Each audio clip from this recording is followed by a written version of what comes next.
Welcome, everybody, to the Jim Masters Show Live. It's a pleasure to have you here. Happy Monday. Hope everybody is doing well. Hope you guys are in good spirits, because if you're not, this is the place to lift those spirits, where it's all about inspiration and positivity, light, levity, and love, or as we've coined the phrase here on the Jim Masters Show Live Entertainment Lifestyle Talk Show series, lovity. Yes, that's a word that we coined accidentally in the summertime as we enter week number 28.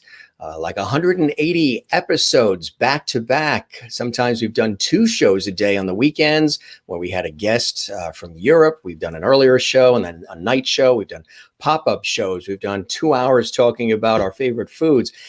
We have guests from television and film and music, Broadway, Hollywood, good friends that I've interviewed over the years in my professional life, and those who've been wanting to pop on and just enjoy the atmosphere we have, the community we've created, which again is positive. We get into sometimes some deep conversations. We have lots of levity, great entertainment. And even when we don't have a guest, which is really rare, I mean, we've had guests just about every single night, and we're booked all the way into mid to late December now, which is truly amazing. We still have great host chats and viewer interaction with our viewers from around the world, or as we call them, lovities. So if you're just joining us for the first time, I'm your host, Jim Masters. I'm a television and radio personality, presenter, host, journalist, actor, writer, producer, stage MC. Been doing this work for a long time professionally. And 28 weeks ago, we turned on the lights, brought in the TV equipment, built the home studio, and here we are day after day, entertaining you and informing and educating you and yours worldwide. And we do have a global audience. We also have an amazing guest joining us here on the show. I'm very excited. She and I were just having an extraordinary chat just seconds ago.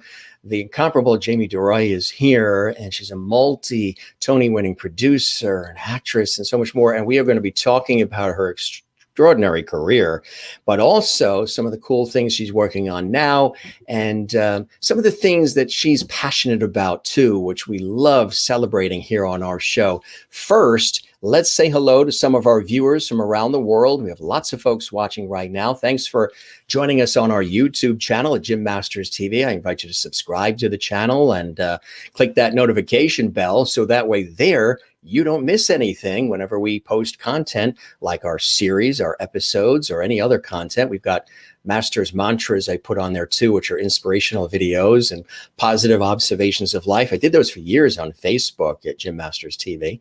And then people wanted me to do other things with them. We're actually putting them in a book too, which a lot of people, again, have inspired me to do. So a lot of cool things that are happening, but you can find that and so much more on the YouTube channel. We welcome everybody. Mary Bishop is here from Florida. Hello, Jim and Jamie, current lovities and future lovities. I love that. Good to see you, Mary. Mary Ryan is here from Connecticut. Hi, Jim. Good to see you, Mary. In New York City, Kathleen Walker is here. Hi, Jim. Hope you all had a good day. Absolutely. The day is absolute. The stunning weather here right now. It's absolutely stunning. It's about 75, a light breeze along the coast. Marsha Murphy Watson. Hi there. Good to see you, Marsha. From South Africa, Juanita is here. Good to see you, Juanita. Hello, Jim and everyone. And Marsha wishes hello to everybody as well. And Wozniak. Hello, Jim and everyone. Hope this is a marvelous Monday for all. From Holland, the Netherlands. Hello to Willie. Good to see you as well in beautiful Europe and Holland. Christine Clifton is here from North Carolina, USA. Greetings, Jim and Lovities. Welcome. Tony winning producer Jamie deROY to the show. Looking forward to an incredible conversation here in Lovity Hall. Christine Fairwood is here. Good to see you, Christine, watching from Connecticut as well. It's always a pleasure to have you here on our show, Christine. Always nice to have you with us, and so many more. Look at all these great folks that are here. Willie in Holland saying this is her 150th show of the Jim Masters Show Live series that she's watched. 150 back-to-back shows. Cannot believe it.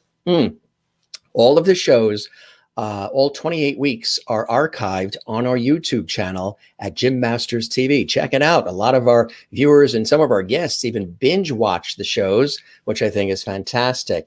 Avril Britton is here from the United Kingdom, from beautiful England, Hampshire in England. Hi, Jim and all the lovelies. Hope you had a good day. Happy Monday from Hampshire, United Kingdom. Nice, I caught you today. Good to have you here as well. And Mary West is here from New Orleans, Louisiana. Good to have you, Mary. Welcome to the show. It's nice to see you here. Our regularly scheduled time is 7 p.m. Eastern, 4 p.m. Pacific, but we're doing a special earlier episode today at 4 p.m. Eastern and 1 p.m. Pacific. Nice to see you, Mary. Hope you'll be back often. Bernadette Vidal is here. Hello, Jim and all the lovelies. Nice to see you, Bernadette. Nice to see you as well. Claudia is here. Hello, Jim. And everyone, happy Monday. Nice to see you as well. Renee Katz is here from the Midlands of Flushing, Queens, New York. Hi there, Jim. Just caught this. It's a beautiful day and week. Hi, lovelies. Nice to see everybody. Merlin is here from Innerkip, Ontario, Canada. Welcome, Merlin, from Canada. We love having you here as well. And everybody, welcoming everybody. And we welcome you. We thank you for making us a part of your day today. We have a wonderful show in store for you. Again, a little bit earlier than our usual time, but hey, that's fantastic. We love doing that for you and always bringing you terrific content here on the Jim Masters Show Live series. Just a quick reminder, Glenn Scarpelli, who starred in CBS's One Day at a Time, is going to be with me on Wednesday's show, and he's all excited. We were chatting earlier today. My special guest right now, again, is the incomparable Jamie deROY. She is a show business tour de force. Yes, an award-winning producer, cabaret, stage, film, and television performer, recording artist, producer, and humanitarian. Jamie started out as a singer, opening for so many comics. Great names like Norm Crosby and Robert Klein, and of course, Joan Rivers. She morphed into a musical comedy performer role and a talk show host as well, Cabaret Beat, and then Jamie deROY and Friends, which has been on the air for some 30 years. She's produced 10 CDs, appeared in television and many films too, most notably Goodfellas and See No Evil, Hear No Evil. In 1995, she produced her first off-Broadway show and has been co-producing on and off Broadway ever since. She has won 7 Tony Awards, 6 Drama Desk Awards, numerous Outer Critics Circle Awards, 4 Audience Choice Awards, 6 Drama League Awards, 8 MAC Awards, 4 Backstage Bistro Awards, 13 Telly Awards, and Cab Magazine's Lifetime Achievement Award. She has also been honored by Theater Works USA, Premier Stages, the Ruth Kurtzman Benefit Award, and just last year, the Spirit of Achievement Award from Einstein College of Medicine. She's also a producer on Rick McKay's documentary, Broadway, The Golden Age. She was nominated for an Emmy Award for the biggest little operas in town on Channel 13, WNET, City Arts. Her television acting credits include appearances on Alice and Spider-Man and Knight Rider. She's also appeared, as mentioned, in Goodfellas, the movie Raging Bull, married to it, and again, See No Evil, Hear No Evil. On stage, Jamie's appeared in the Three Penny Opera, her first Broadway and touring credit with The Drunkard at 13th Street Theater and All Over the South. The musical director for the production was Barry Manilow, who then became her first musical director and arranger when Jamie started working in the Catskills and at New York clubs. The living room and the upstairs at downstairs, kicking off her nightclub cabaret career. Over time, Jamie morphed from being a singer to becoming an award-winning musical comedy performer as well. Nominated for 4 Tony Awards for this abbreviated season too. Tina Turner Musical, Best Musical, Frankie and Johnny, Best Play Revival, and for Best Play, The Inheritance and Slave Play as well. Jamie's many Broadway and off-Broadway co-producing credits include, again, 7 Tony Award winners. Really extraordinary. Again, she's very passionate about the arts. She's really incredible at what she does. She's full of energy. She's full of spunk, and we love having her on the show. Won't you welcome our very special guest on the Jim Masters Show live and direct from New York City, Jamie deROY. Jamie, thank you for joining us. It's good to see you, and welcome to the show. I thought I should add, and a partridge in a pear tree. That's I was always going to say that. I had to. I didn't know you were going to read all that. That's it. Only the best on our show. It's interesting when you hear other people say it, because you can, like, oh, that's right, I did do that. I was part of that, and I was in that.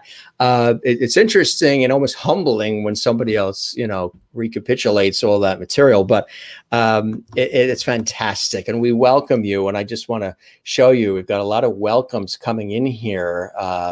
Mary is welcoming you, Jamie, to Lovety Hall, as they call it. Crystal Nolan is welcoming you from Connecticut. Willie is here welcoming you. They're all commenting on your hair. They love your hair. Oh, thank you.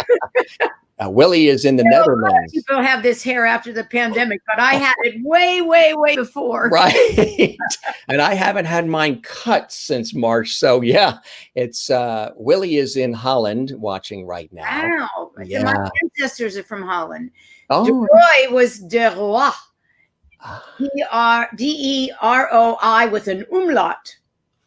The umlaut. Bernadette, lovely photo, beautiful hair. Thank you. This is the color of my hair too. I tell you, the hair has become a hit. Linda in Florida, you love my hat. Thank you very much, Linda. Good to see you as always, Mr. Lovety. Very nice to see you as well. Merlin in Florida welcomes you as well. And Juanita in South Africa is welcoming you. That is fantastic. Good stuff. Good stuff. Everybody's saying hello to everybody. All over the world. Yeah. Merlin's in Canada. Hi, Jamie. Welcome to Lovety Hall. You're now a Lovety. Okay. Well, I saw that Renee Katz was on earlier. I know Renee, and hello, Renee. Yeah, she's here. Renee's here. Welcome, Jamie, to the best show in the world, Jim Master Show. Willie, and again in Holland. Nice to see everybody here. And let's see, Crystal. Hi, Jim and everyone. Happy Monday. I hope you're having a fantastic day. Looking forward to an exciting show. Inspiring conversation. Lovely. I'm on a break at work. Glad I'm able to catch the show. Really nice comments. Nice, lovely welcomes. Kathleen in New York City welcoming you as well. And Avril in England welcoming you. Bernadette welcoming you. Rini also welcoming you. Good stuff. Good stuff. Nice. We love to have these lovely welcomes in the beginning of the show like this. Tiffany Lauren is watching from Chicago. She's a brilliant violinist, dear friend of mine. We've worked together at Carnegie Hall when I emceed shows there. Tuning in from sunny Chicago. Very nice. Warm and 73. So how have you been, Jamie? I mean, as a prolific producer and somebody who likes to be involved, in so many different things, and I can certainly relate to all of that, wearing a lot of different hats and broadcast. How have you been, keeping busy, keeping those creative juices flowing during this unusual year that we've all been dealing with? Most unusual. Yeah. Well, I do a television show every other week on cable access in New York. And we would promote Broadway and off-Broadway. But since the pandemic, there's nothing to promote. So I was like, luckily, I had done my last live cabaret show. I did one February 16th at Birdland, which was an Actors Fund benefit. And then I did March 11th for primary stages, and then March 12th, all theater closed down. So we took those two shows and we put them, on the air. And then I had been in a benefit right before that for the American Songbook. So I cut that and I put that on the air, and because I couldn't get out of the house and my video guy couldn't come to me. And I didn't want to just let things, air, because it was promoting theater. It was almost hurtful that you couldn't see this. Yeah. So after a while, I started figuring, I've been doing this for 30 years and I have a lot of archives. So I started looking through old videotapes and we started coming up with themes. So I had, themes of just from the archives, and I would do some theme shows sometimes, like The More the Merrier, that were duets and more, groups of two or more. Didn't really matter. And it didn't have to be a real group. It could just be two people singing together. So I started doing that. And I also started doing today's Monday, right? I can't keep my days straight. But I think I'm night, not sure. I'll have to check on that. yesterday I woke up, I thought it was Monday. Yeah. But it was Sunday. So last night was our fourth version during this pandemic of Gone But Not Forgotten. So we've done a tribute really to people that we have lost over the years. Mm-hmm. And it's just a nice reminder so that people are just not totally forgotten. And, it's people like Julie Wilson or Jack Eagle, a comedian. It just goes on. And we've lost way too many people. Kevin Meaney, a young comic. Yeah. And so anyway, I've been trying to keep their memory alive. And the next two shows that I will be doing are going to be featuring the ASCAP Foundation, Jamie deROY and Friends Songwriter Award winners. So I have 14 of them over the years. Since 2007, we've been doing this. This year, it's Paul Rolnick. He's written beautiful songs, but on the air is Karen Mason singing We Never Ran Out of Love, We Just Ran Out of Time, which is now seems more apt than ever.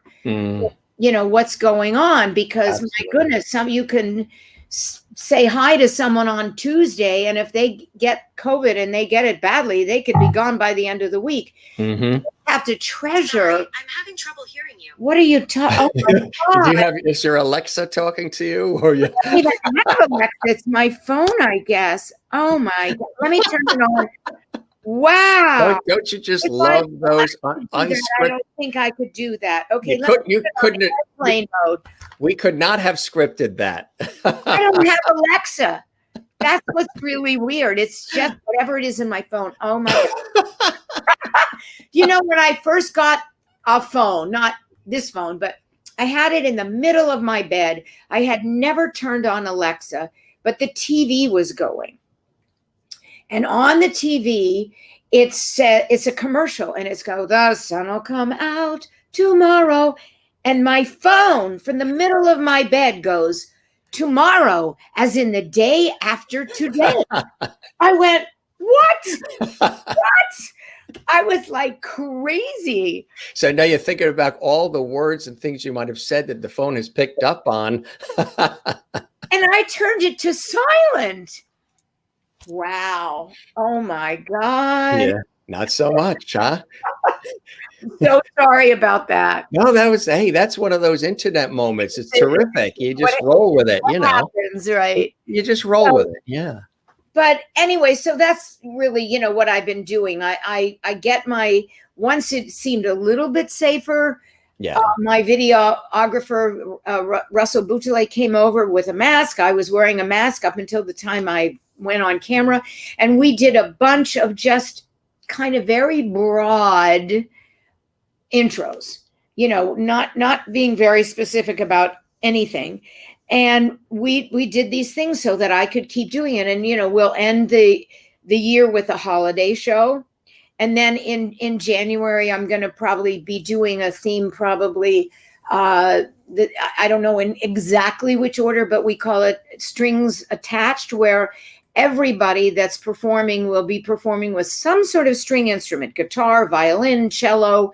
I'm trying to find Paul Balfour with a harp, or with Corky Hale with the harp, because I think they both played the harp, but I'm having trouble locating those particular, because I want it. Yeah. But, those particular tapes. But I just came across Louise Duarte, who had been in Catskills on Broadway, and she does the best George Burns that you have ever seen. And so, I love to just remember some of these. I'd really love to see that, Jamie. Well, that is wild. Yeah, he's one of our cast of characters. So apropos that you just mentioned that. Oh, that's so funny. Well, he was a funny guy. Good God. I mean, one of the first, not my very first Broadway credit, but one of my early credits was Say Goodnight, Gracie, which was Frank Gorshin playing George Burns. And he was so great. And it was such a great play by Rupert Holmes. Listen, this apartment used to be belonged to, I'm going to see if I can see it. See Yeah. that up We'll, there? yeah, That, we'll that do a Allen. we'll do a full screen so we can see the whole thing. Well, that's Fred Allen. And this was his apartment.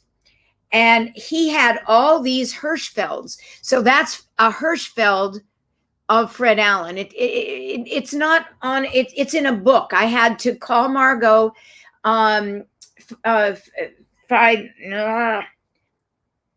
whatever, she handles all of his work, and it'll come to me.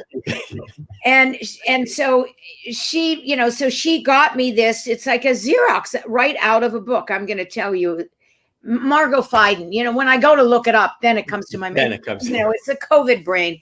I tell you, I can't remember what day, what month. I just, it's scary. I woke up on Sunday morning and I truly believed it was Monday, and I went, oh my God, I have that interview today at 4.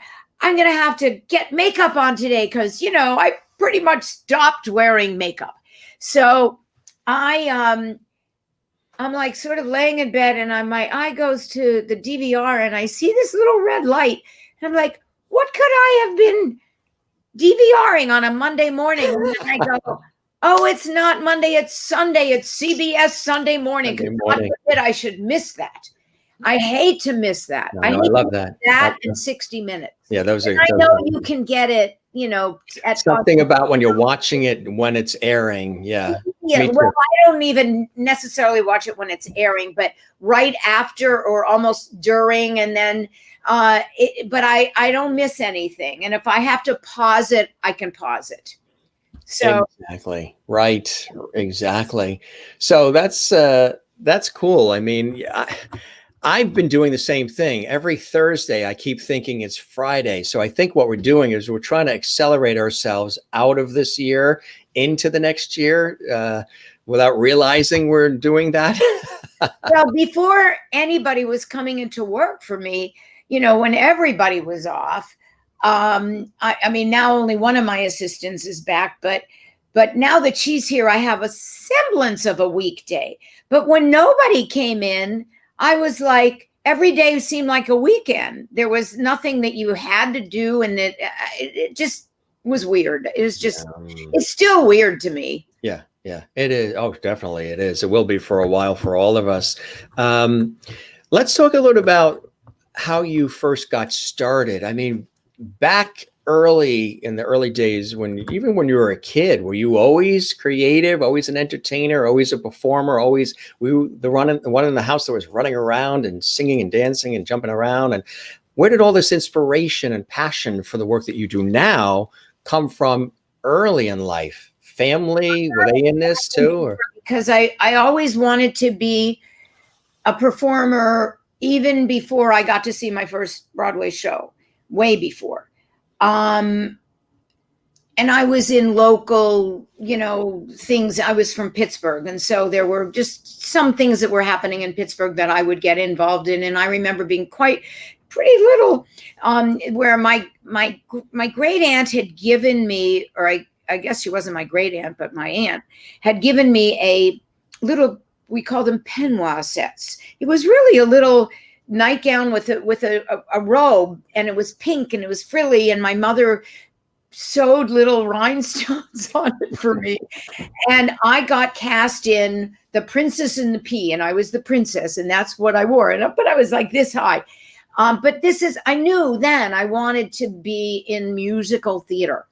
Now, somewhere, I guess when I was about 9 or 10, I guess it was about 9, when my father was asked to invest in the Pajama Game, which he did. And it was from a friend in Pittsburgh. And then after that, Damn Yankees. And he took me to see each of them. And each of them, Hal Prince arranged that we could go backstage. And I went backstage, and I got to see Janice Page and John Raitt and Eddie Foy Jr. And, when I went back and I saw for Damn Yankees, I'm seeing everybody. It was so exciting. So this man was a friend of my father's, Jimmy Winokur, was the guy who kind of organized this fundraising. And I always thought, for years that Jimmy Winnaker and Hal Prince were either friends or roommates or something.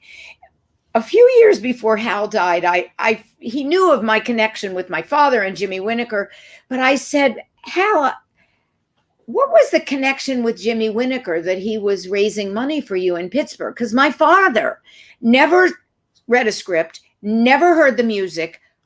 I said, how did you decide to invest? Well, George Abbott was the star to us. He was the director. We knew of him. We did it. And Jimmy's friend was producing it, his first production.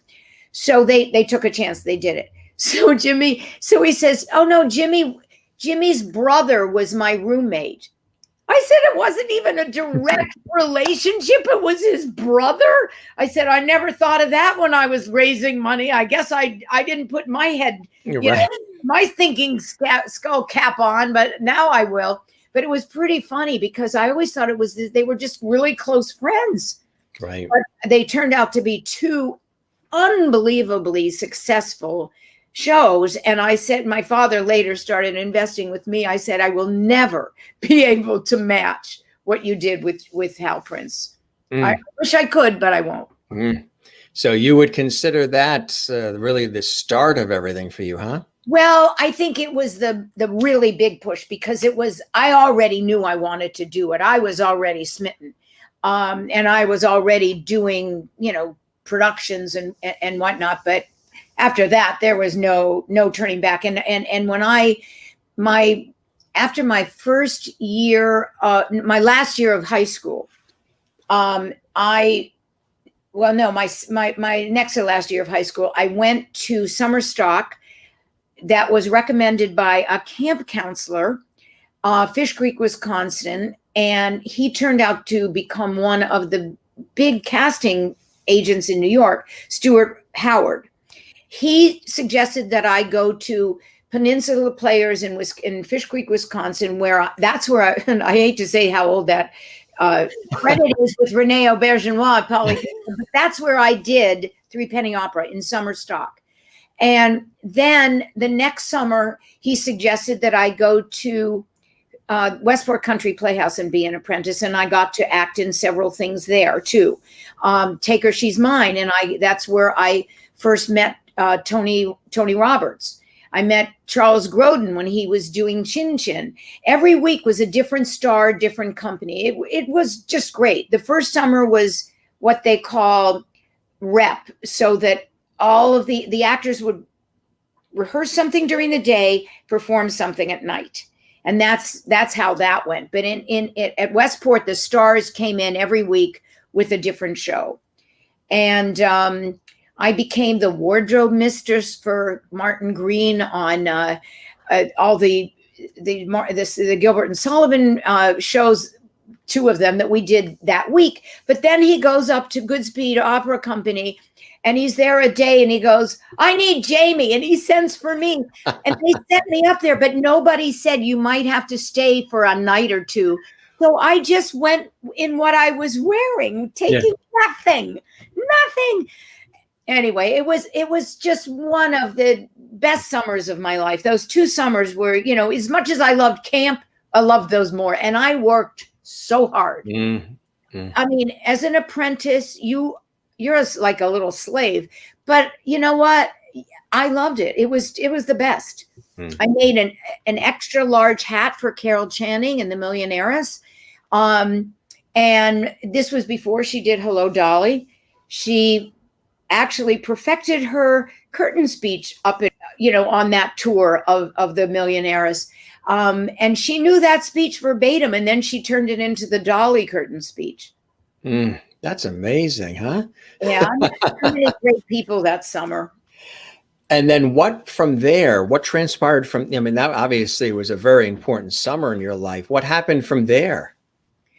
Well, I came to New York. I started, doing different things. I started doing children's records for Pickwick Records.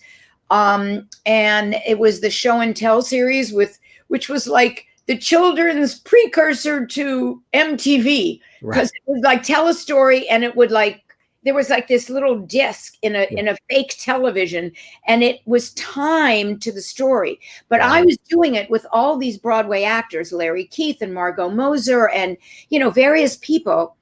And so then that little disc would coincide with what the story was. And then I went on an audition for The Drunkard, and the only reason I went to this audition was it was on the way to dinner. I had a dinner date in the Village, and I saw this, and I think it was either Backstage or Showbiz, that there was this article about, auditioning for The Drunkard. And I went, well, gee, 13th Street and I think it was between 5th and 6th. That's not very far from Greenwich Village. I think I'll stop there. I'll stop there on my way to my dinner date in the Village. So I stopped there, and I got this. So I did it off Broadway. Barry Manilow was the musical director. We went and we toured the South.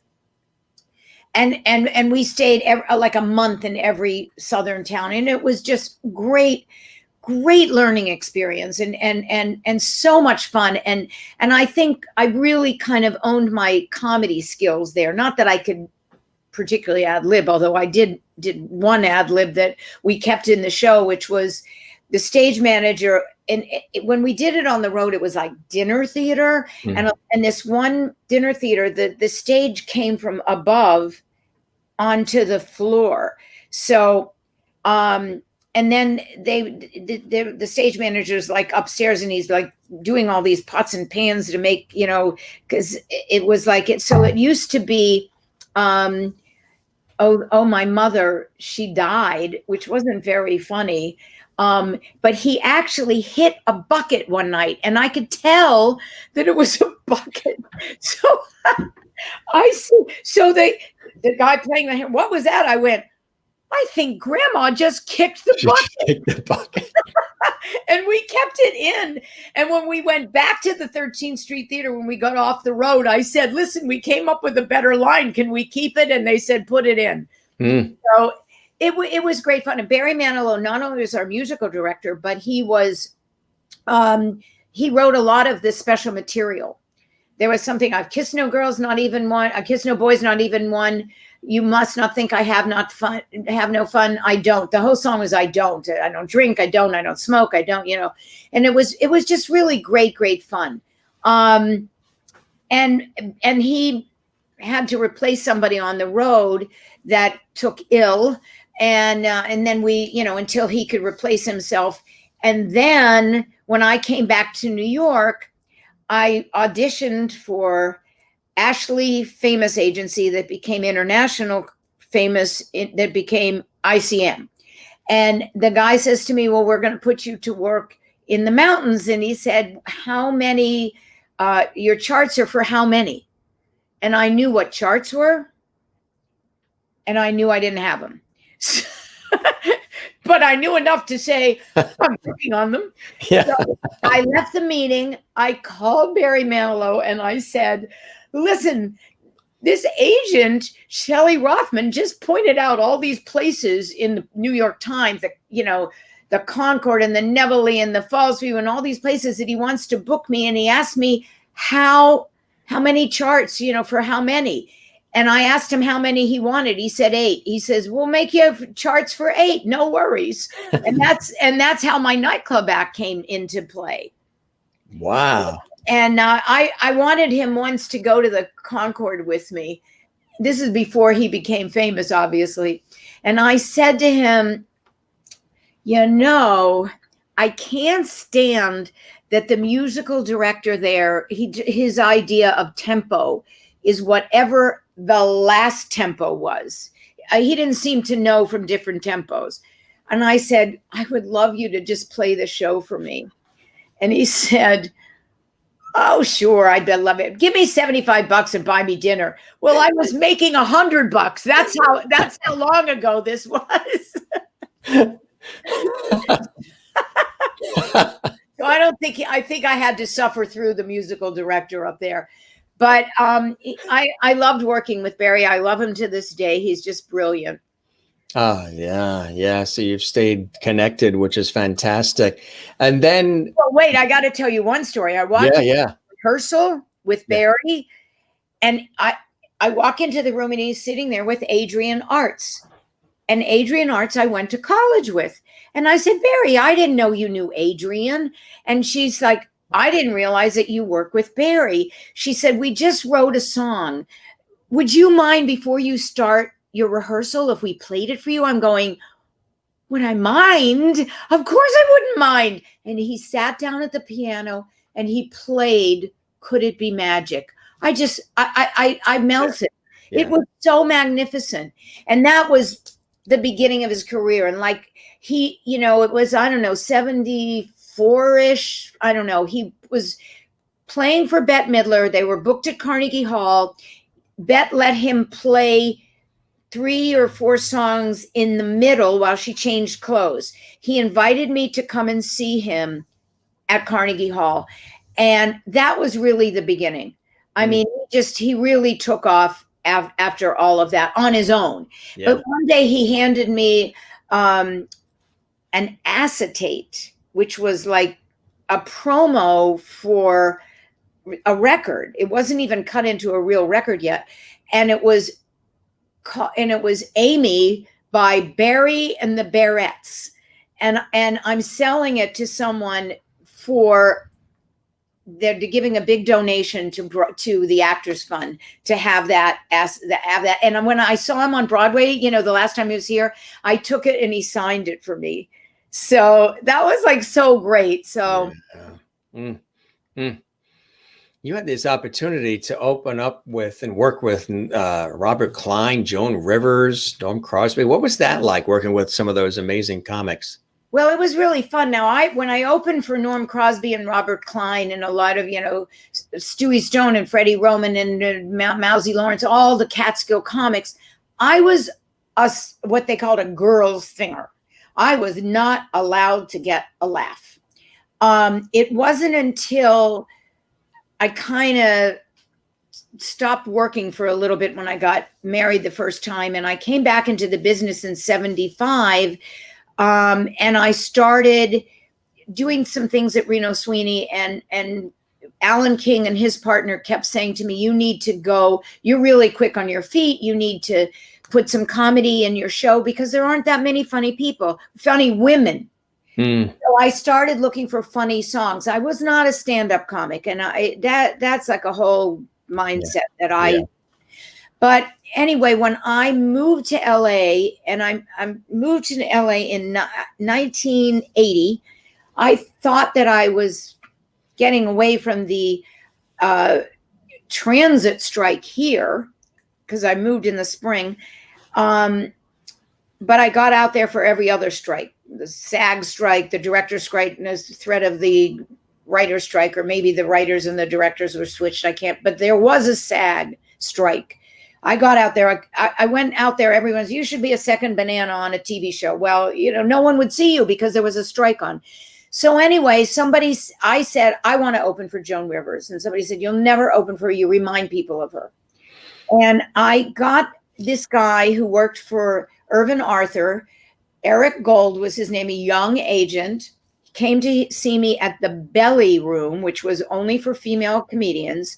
And I did all my funny songs. My act at that point was just funny songs. And he came over to me after the show and he said, you can open for Joan, but you can't do the comedy. And I said, if I can't open and do the comedy, I have no interest. It's not enough money to make me go backwards. Right. So I said, believe me, they don't want to hear me sing anymore. The songs are fun. So he came back to me and he said, Joan said it's fine. And that's, when I opened for her, they allowed me to be funny. And the first night at the LA Improv, I saw her husband come towards me and I thought, uh-oh. Is that Edgar? Yeah. I'm getting fired tonight. Here comes Edgar. Yeah. And he came over and he said, Joan loved you. The audience loved you. You can even go further, put more in. It's fine. And that really gave me the real confidence and the kickoff to keep going, you know, in that direction. And then I never really looked back. So I mean, it was great fun, but I was gonna tell you some funny. Look what Mary Ann Lopinto says. Joan Rivers hired me to laugh for her on the Ed Sullivan Show. Her debut, I got $7.50 for it. Well, if I knew you could get hired to laugh, I'd have gotten hired a long time ago. You know, when I first went to the Monkey Bar, where I ultimately ended up working from 81 to 82, when I came to New York, I went to the Monkey Bar, and there were 3 acts there. It was Marion Page, Crandall and Charles, and Mel Martin. Crandall and Charles came over to me at the end of the show and said, "We love your laugh. We're recording an album. Would you come and sit by a microphone? Yeah. We could get your laugh." But I never took money for any of this. But once I was accused of being a plant at the Playboy Club, I went with my agent to see a comedian that I'd never seen before. And he just cracked me up. And he was with the buyer. And the buyer said, "What did you do? Pay her to laugh?" I was like, I wish I got paid to laugh. I'd be rich. Mary Ann actually said she found the check for $7.50. That's funny. That is real. Only Mary Ann could put her hands on a check from that long ago. Francis says you do sound like Joan Rivers a little bit. There is a little bit of yeah. Well, yeah. I don't know. I mean, people always said I reminded, you know, them of her. And when I said something like that, she said, I said, somebody thought we were sisters. She says, "I don't want a pretty sister. I want an ugly sister." Yeah. Ralph says 1972 Carnegie Hall bet. It was 72. It could have been. Wow. It could have been because I ran into Barry. Oh, no, I know what it was. I went to a rehearsal with Barry, and he said, "Please come. I'll leave comps at the stage door. It's sold out. You know, just come to the stage door, ask for my manager," which was Miles Laurie. And I went to the stage door, and I guess I ran into someone on the train who I said, "Oh my God, this just happened, and I want to go." And when I came home and told my husband, my then husband, he basically accused me of having an affair with Barry Manilow. And it just broke my heart because I love this man, but not in that way. Right. And so I said, "You don't have to come. I'm going to take your partner's, wife. She wants to go." I ran into her on the subway. "She wants to go. You don't need to do me any favors." I stopped taking him to theater and anything. I mean, he just made everything miserable for me. Yeah. So, you can't be with someone and love theater and entertainment like I do and not be with somebody that doesn't also love it. And understand the hours and the time and the craziness of it, right? But not to sit there and make you feel like he's doing you a favor by sitting next there at Little Night Music. Fuck you. I'm doing you a favor by having the tickets. I mean, it was like, wow. I will say one thing. I literally said, "I'm not taking you out anymore." But once I was going with an old camp friend, and we went to Fernwood together. And also at Fernwood was a beautiful girl named Ann Turkel, who became a big star. She married Richard Harris. So Kathy Strauss calls me from Serendipity. We were going to the theater that night on, obviously in the theater district, West Side. She calls me up and she said, "Can you pick me up at Serendipity? Ann Turkel wants to say hello to you." I'm like, okay. And I asked my husband, will he drive us? Will he drive me over there and then drive us to the theater? So Ann Turkel gets in the back seat. He's driving like this. He can't take his eyes off of her. I go, "Will you please watch the road? We need to get there in one piece." But she was so gorgeous. Yeah. Tall and beautiful and lovely. I mean, yeah, it was like, And who would have, nobody really thought that she would, end up doing some movies and marrying a movie star and, becoming this top model. Mm-hmm. Rode horses. She was just good at horseback riding. Yeah. Equestrian accomplished. I mean, you've really, your body of work is extraordinary. I mean, what I was saying in the introduction really just scratches the surface of what you've done and what you continue to do, Jamie.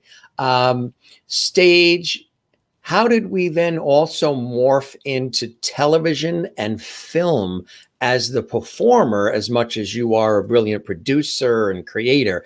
Tell us about the television entree and then the film entree as well. Well, I lived for a very long time, like 25 years, at 72nd and Amsterdam Broadway. They kind of come together there. And I always, when I would take the subway, we called it the IRT in those days, because in those days there was a BMT and the IRT, and God only knew. Right. So one day I get on the wrong train coming from wherever. It wasn't the end of the world. It dropped me at 72nd and Central Park West instead of 72nd and Broadway. But it was a beautiful day. I had literally just come from the Screen Actors Guild office and gotten my Screen Actors Guild membership card. I just joined. A friend of mine who was an actress had kept saying to me, "Oh, extra work's very hard to get. You'll never get it. You shouldn't even pay the dues to join SAG." And I'm you know what? I'm just going to try. I'm not going to listen to that.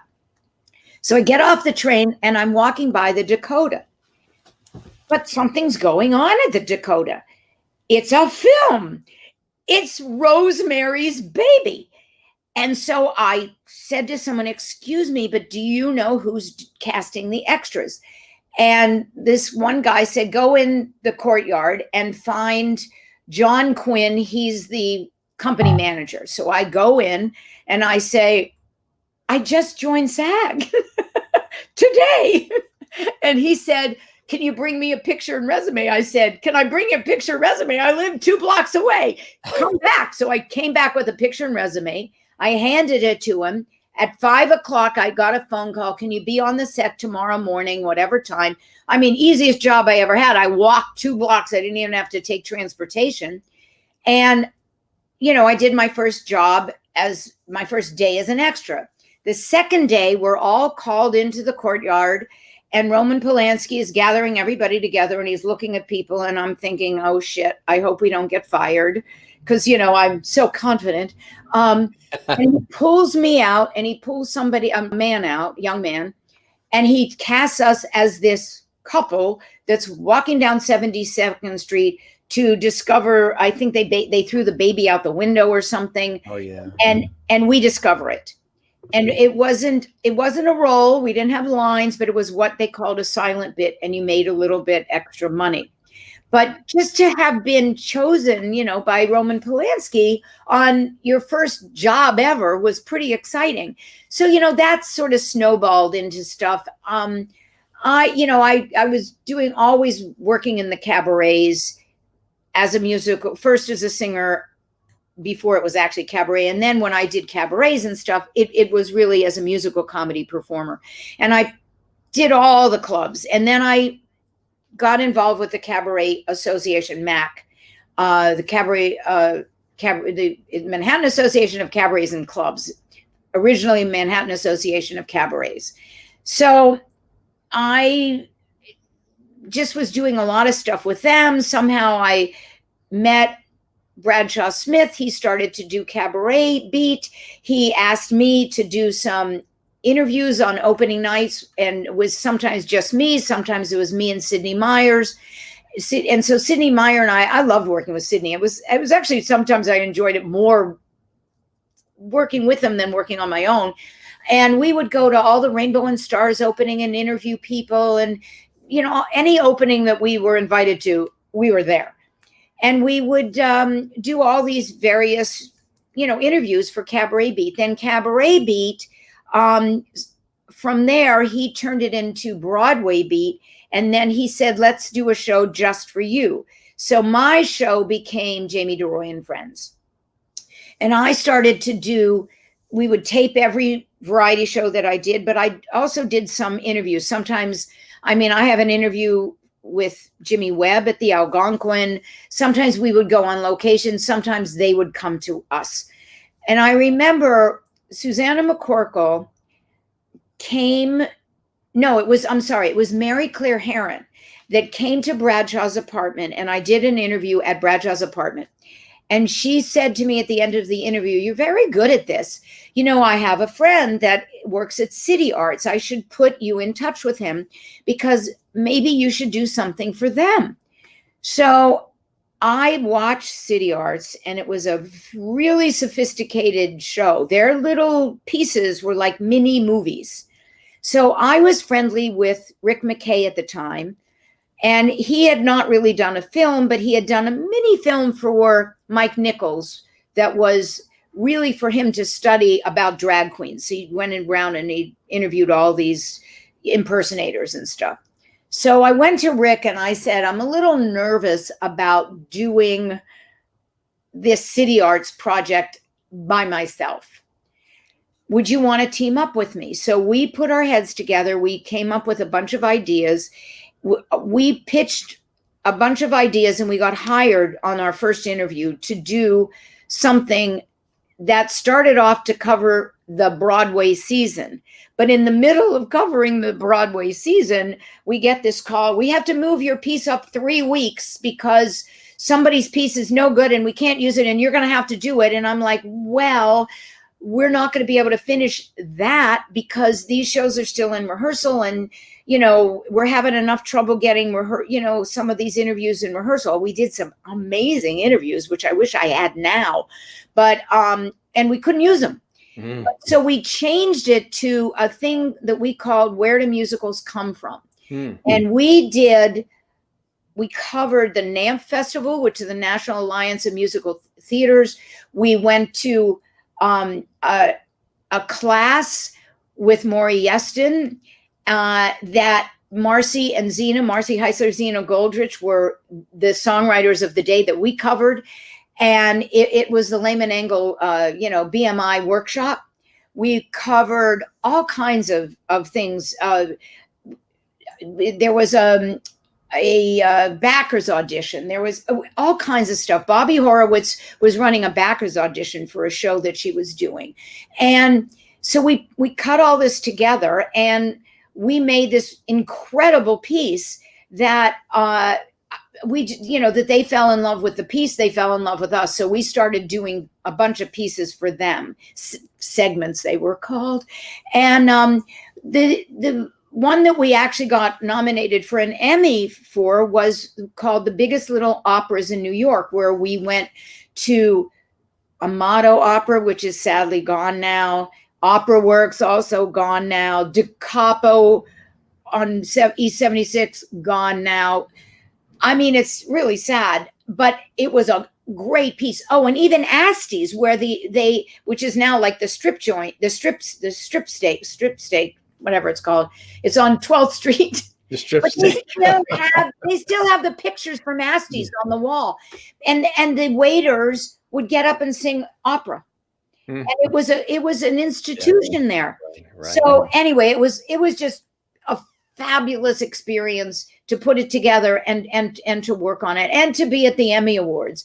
Of course, when our time came for them to announce our award, they skipped over us.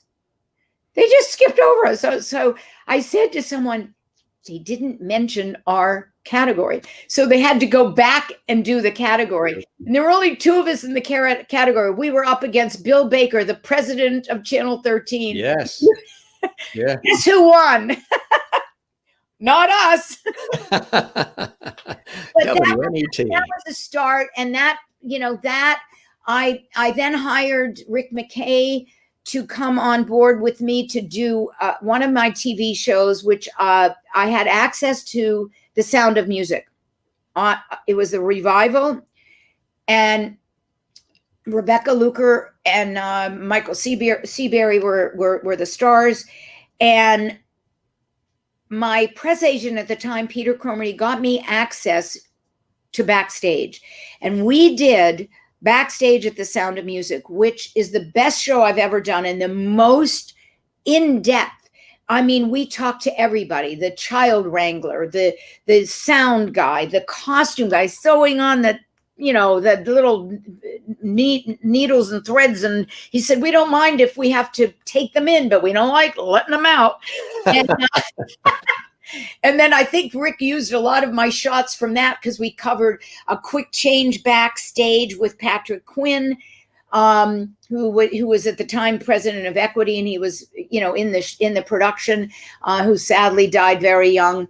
And Rebecca Luker, we had her backstage putting her wig cap on with her microphone, and she was leaving the show, and Laura Benanti, her understudy, was taking over. So did interview Laura Benanti, and she went on and won several Tonys. I mean, it's really exciting stuff. And I love when you meet people in the beginnings of their careers and then watch them really grow into something so wonderful.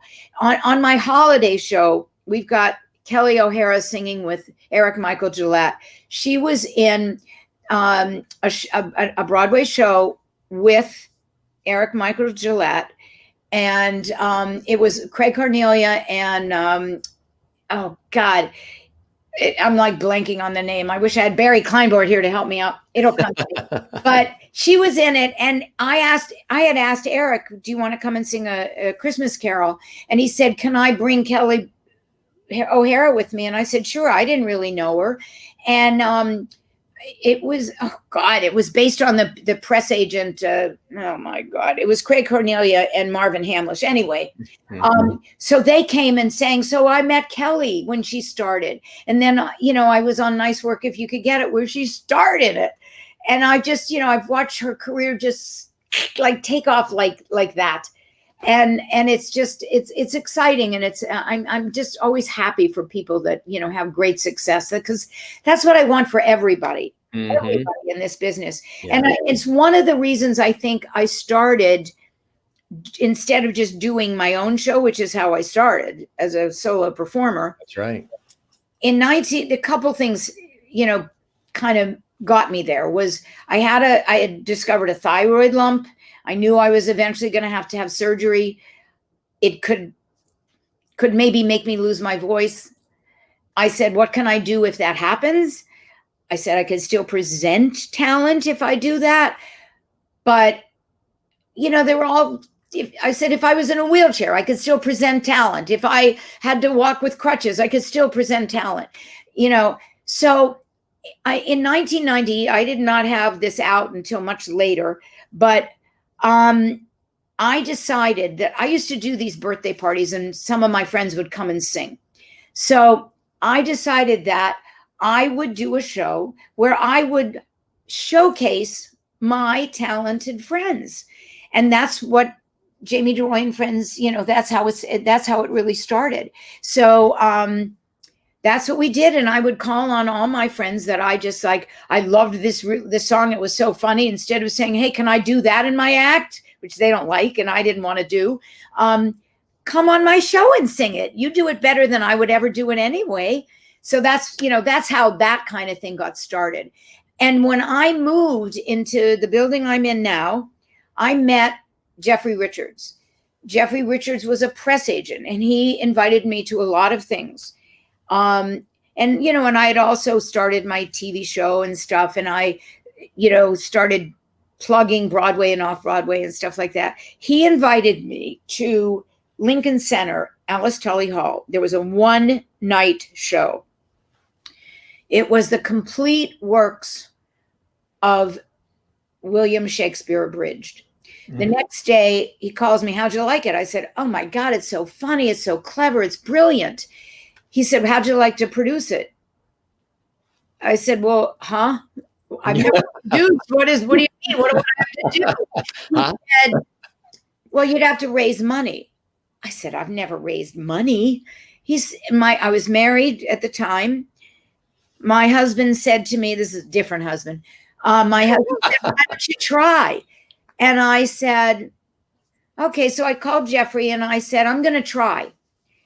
And I tried and I did very well. And he finally called me back and said, stop stop raising money. We want to take whatever's left. We think this is going to be a huge hit. I said, that's fine. So it opened in January of 1995, which meant that, we started this in 94 at some point. And that was, the first version of Shakespeare Bridge, and that was off Broadway. Then in 2011, we brought it back to a new theater, the Century Theater on East 15th Street, kind of across from the Vineyard Theater. It's not a theater anymore. But anyway, we went into rehearsal on September 10th. And then on September 11th, 2001, we know what happened. They begged everybody, please don't cancel. Just go forward. So they had a couple of days off. We went back to the boards and we presented a second version. But, with each cast, you meet wonderful people and you get, new friends, and it was exciting. And then I tell you, once you do one, it snowballs. It's almost addictive. It's like my crack. Yeah, exactly. You're living your passion and your dream. Speaking of that, what was it like when you attained and achieved that very first Tony Award? And I see a couple behind you there, and I know there's many more that we could have out on display, but there's two nice ones there. What was that feeling like for you? The first to the last is like the baby one, and then the more curtain one's a little bigger, a little heavier. But well, I got on board of the Norman Conquests because I loved the play. I knew the play from before.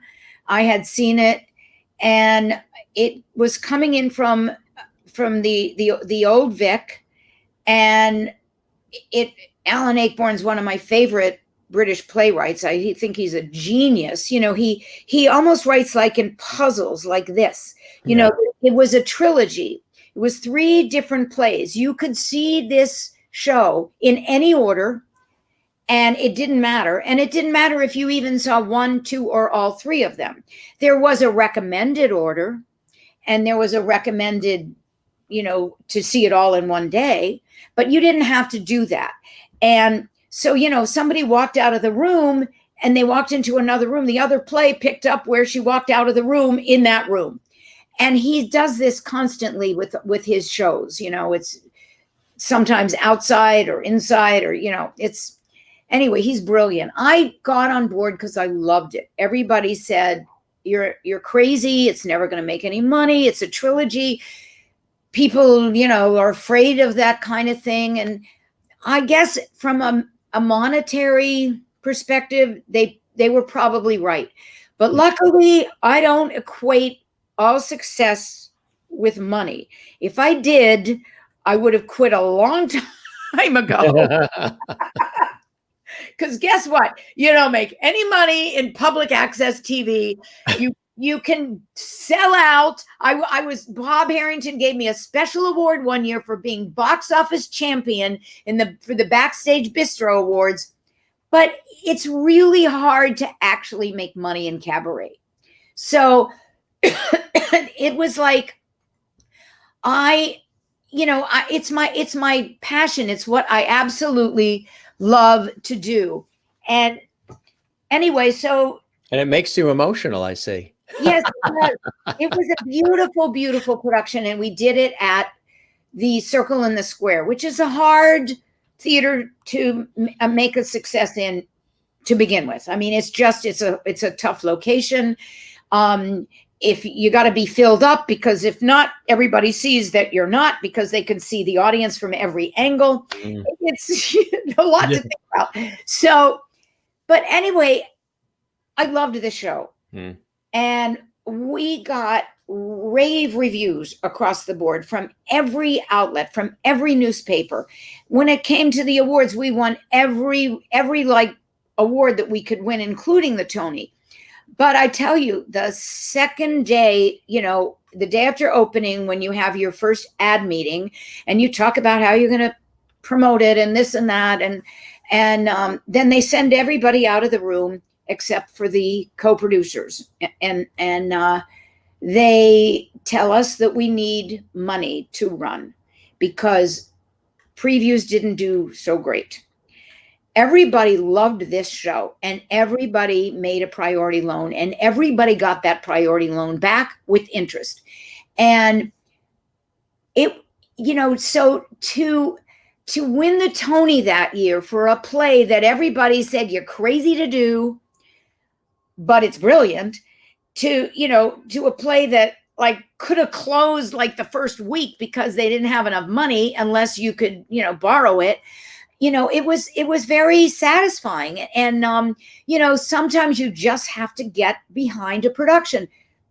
Gentleman's Guide to Love and Murder was the same kind of a thing where they didn't ask us for money, but somebody put up some money to keep that show going. And it was a brilliant show. And it had that British sensibility because it was based on a British, book. But it had that sensibility, but it was, an American production. And the cast was so brilliant. I mean, Jefferson Mason, Bryce Pinkham. Oh my God. I don't, it's almost like greater talents I know not.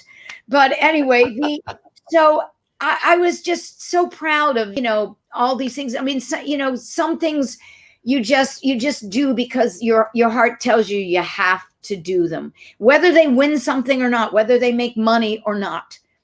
When I was brought on to Thurgood with Lawrence Fishburne, we were actually told, I can't promise you, that you're going to see your money back.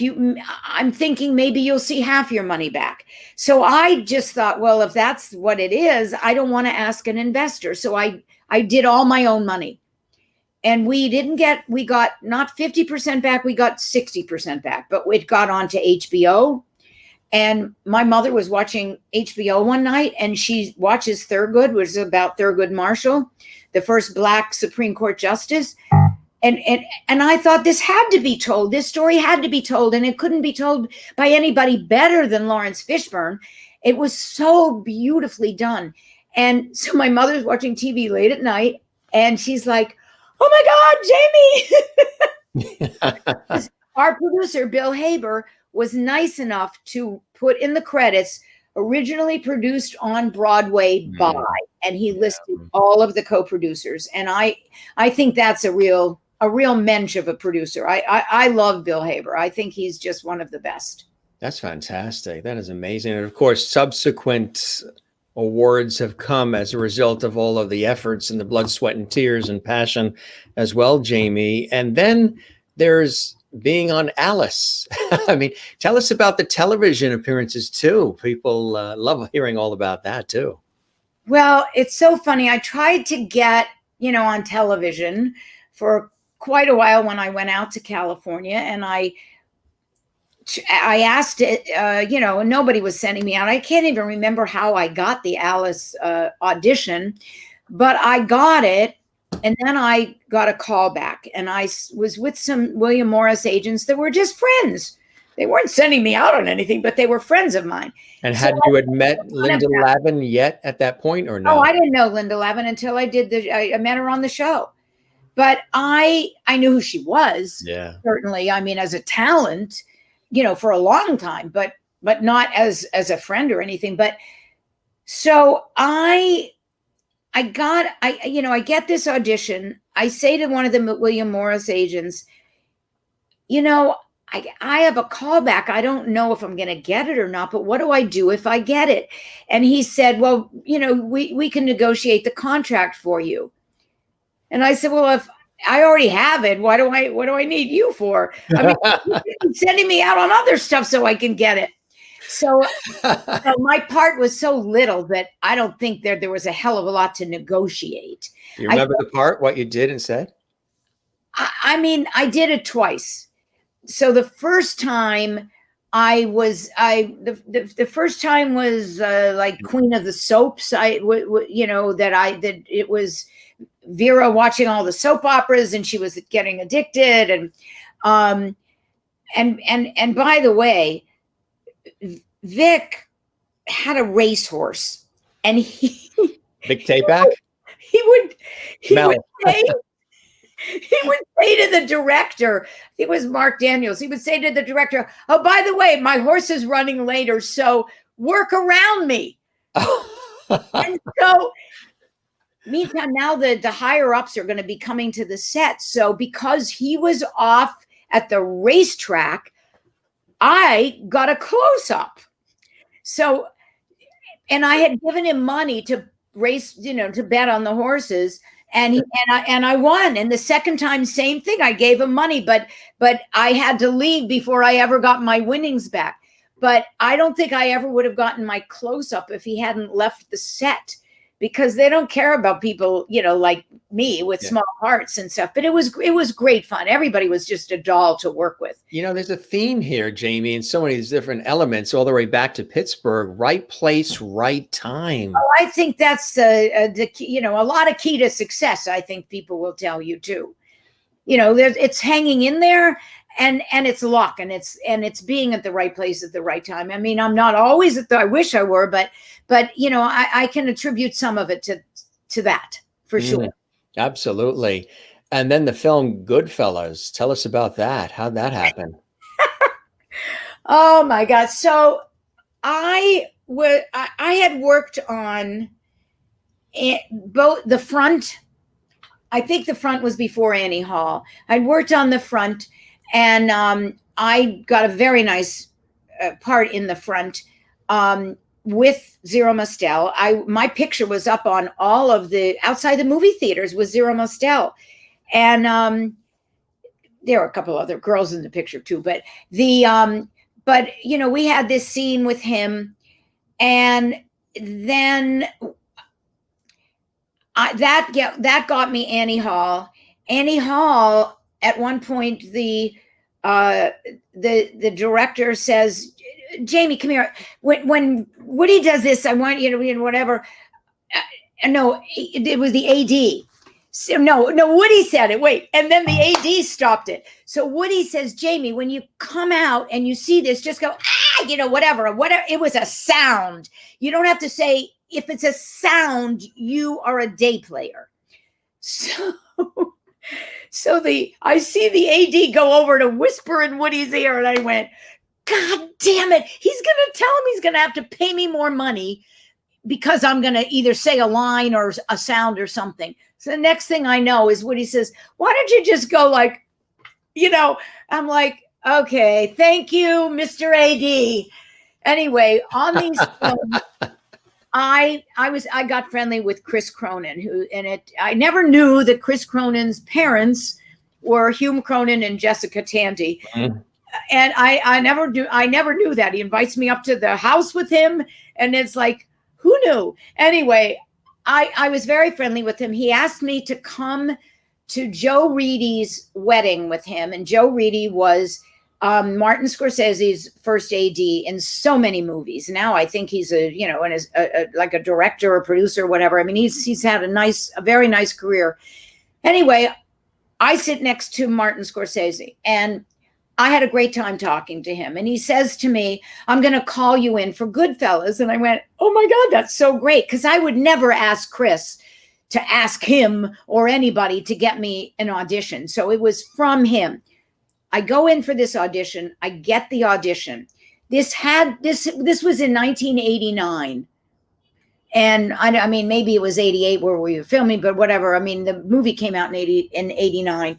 So anyway, I get this first part. They get me a costume. I learn the part. I'm told when I'm supposed to shoot. And it's now we're shooting. That's right. We're shooting in April of 89. I have kind of just met the man I'm going to, marry, my second husband.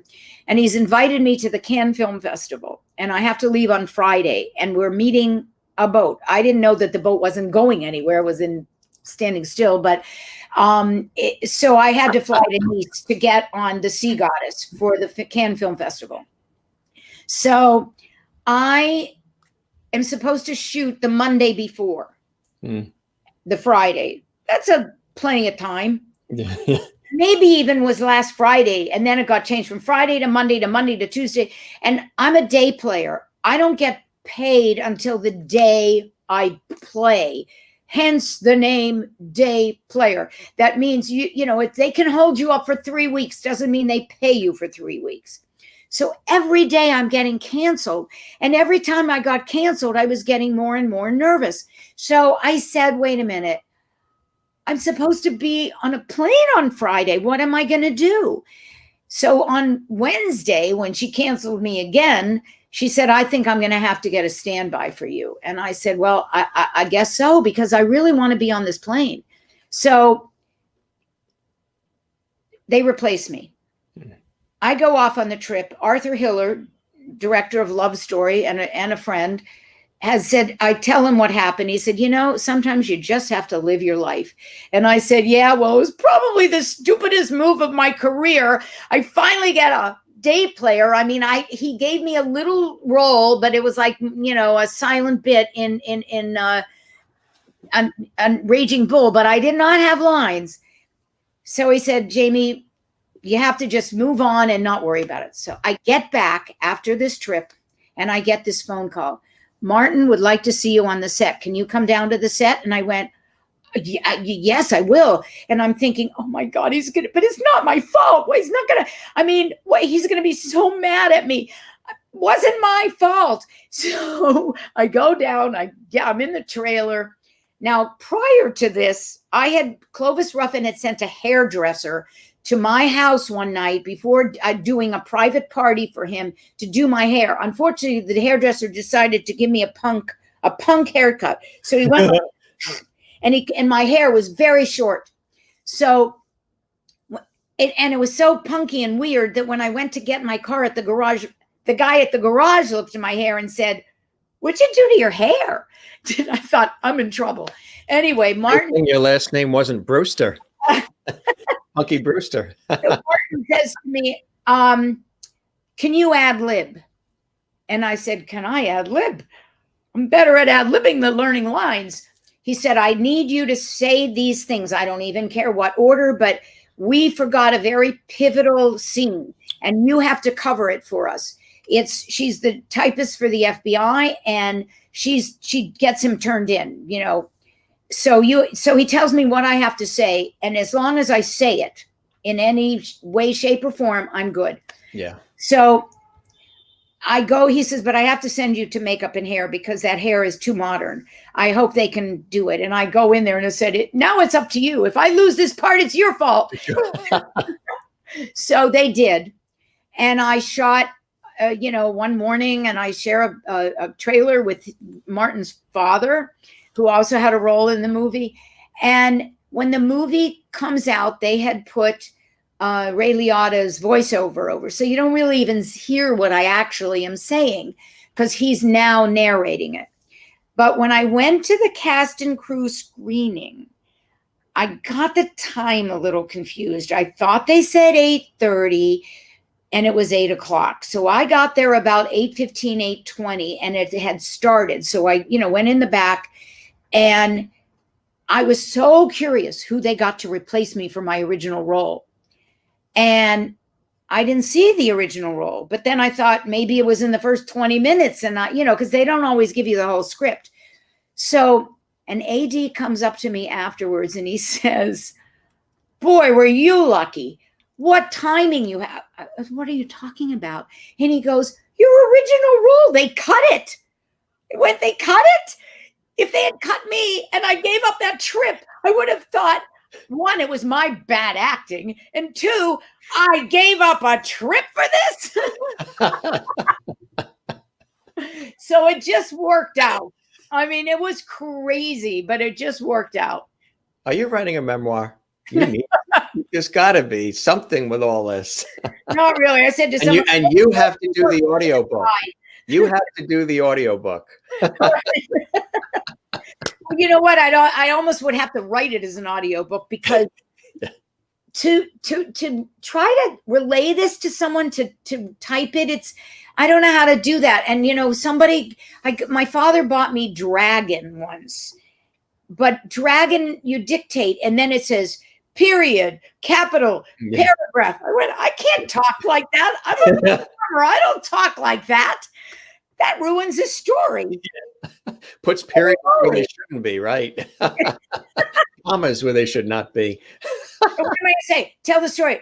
Now you laugh. Right. Just like your phone said earlier, I don't understand what you're asking. By the time you figure that out, you could have been on page 50. Exactly. But you know, some of the, you know, things morph into to various, you know, things. So not that I got so much TV work, because believe me, I didn't. I wish I had more. When I went and took my retirement from SAG and I saw how little I got, I said to them, if I knew I was going to live this long and depend on this to pay my old age, I would have made sure I worked more under the union contract. Yeah. Because, you know, I worked a lot, but when you do cabarets and you do club dates and you do all these things, they don't pay into any kind of a fund like we have at Equity or SAG.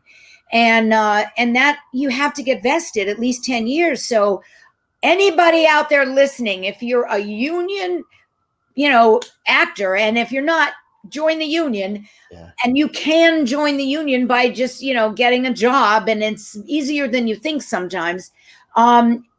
You know, as long as they don't take it all away from us, you know, we'll get this Social Security and we'll get our retirement funds. And it never occurred to me when I was young that I would be relying on Social Security.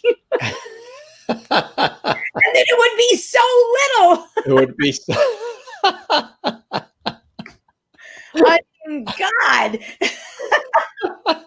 Who knew? Who knew? There's an old joke, like, you know, if I knew I was going to live this long, I'd have taken better care of myself. Right. Exactly. I would have had fudge on that ice cream.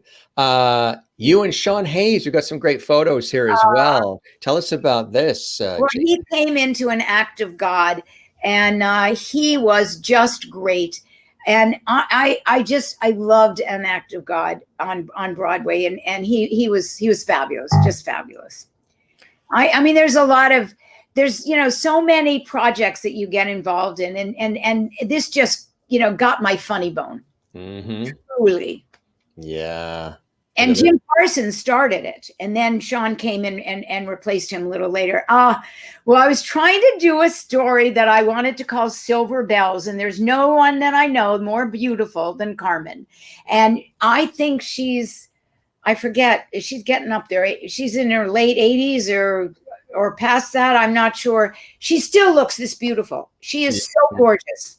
This was taken at Don't Tell Mama when I said, if you have silver hair, you can get in for free.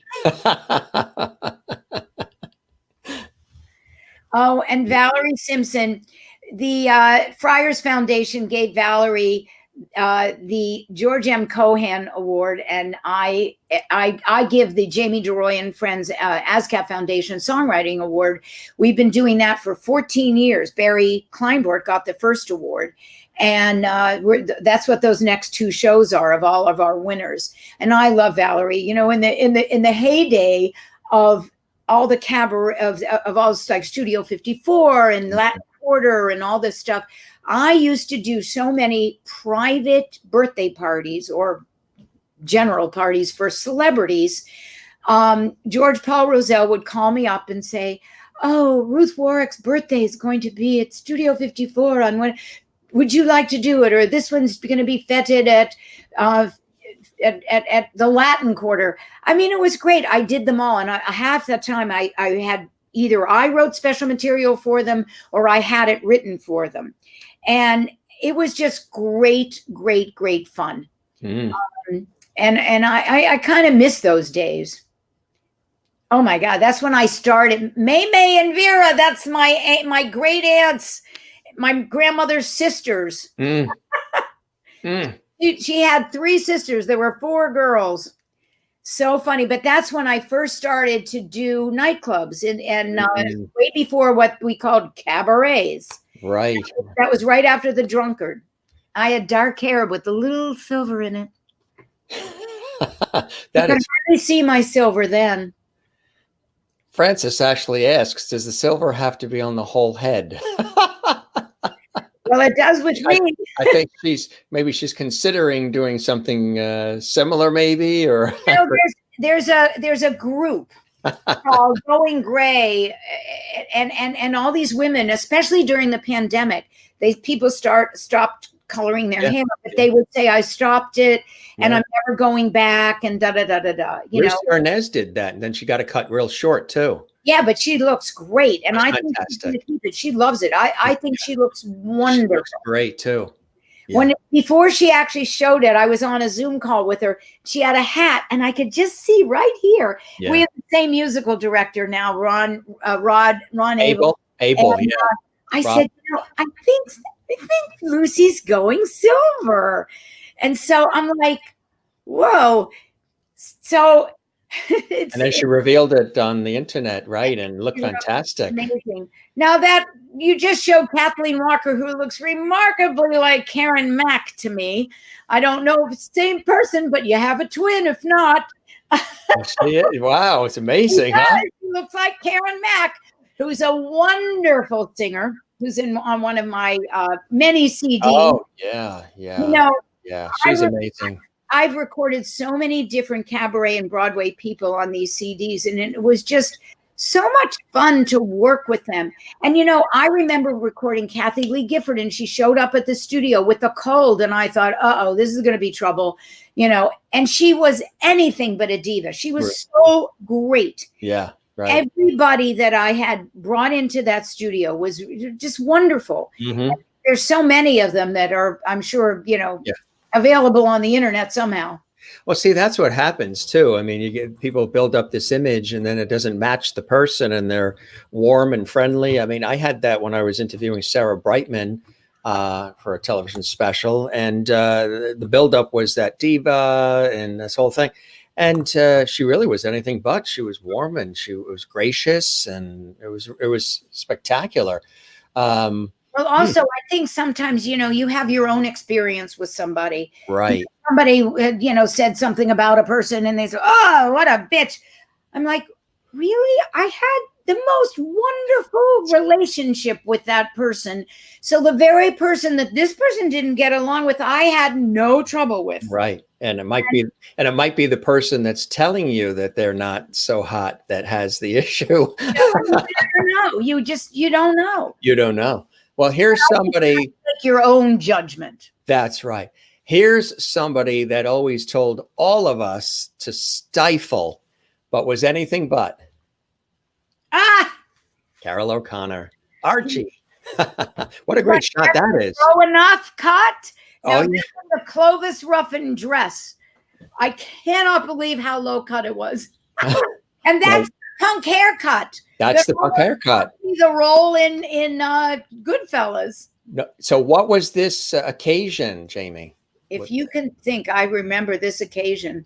I have no idea. So remember the dress? Hotel room, although I have to say it looks remarkably like a hotel room. I was going to say, she remembers the dress and the haircut. The event, I can't remember the event. It was, some gala, some fundraiser. I have no idea. But he was really, really, really, really nice. Yeah. Just a doll. It might have even. Well, it couldn't have been the Alzheimer's event, because that was you always wore a red dress, I think. It probably wasn't that. Bob Harrington took me to that one year. I don't know. I went to, over my lifetime or at least the last several, I don't know, whatever. I went to a lot of galas. So they started all blending. Mm-hmm. And but I just remember meeting him, and he just couldn't have been nicer. Yeah.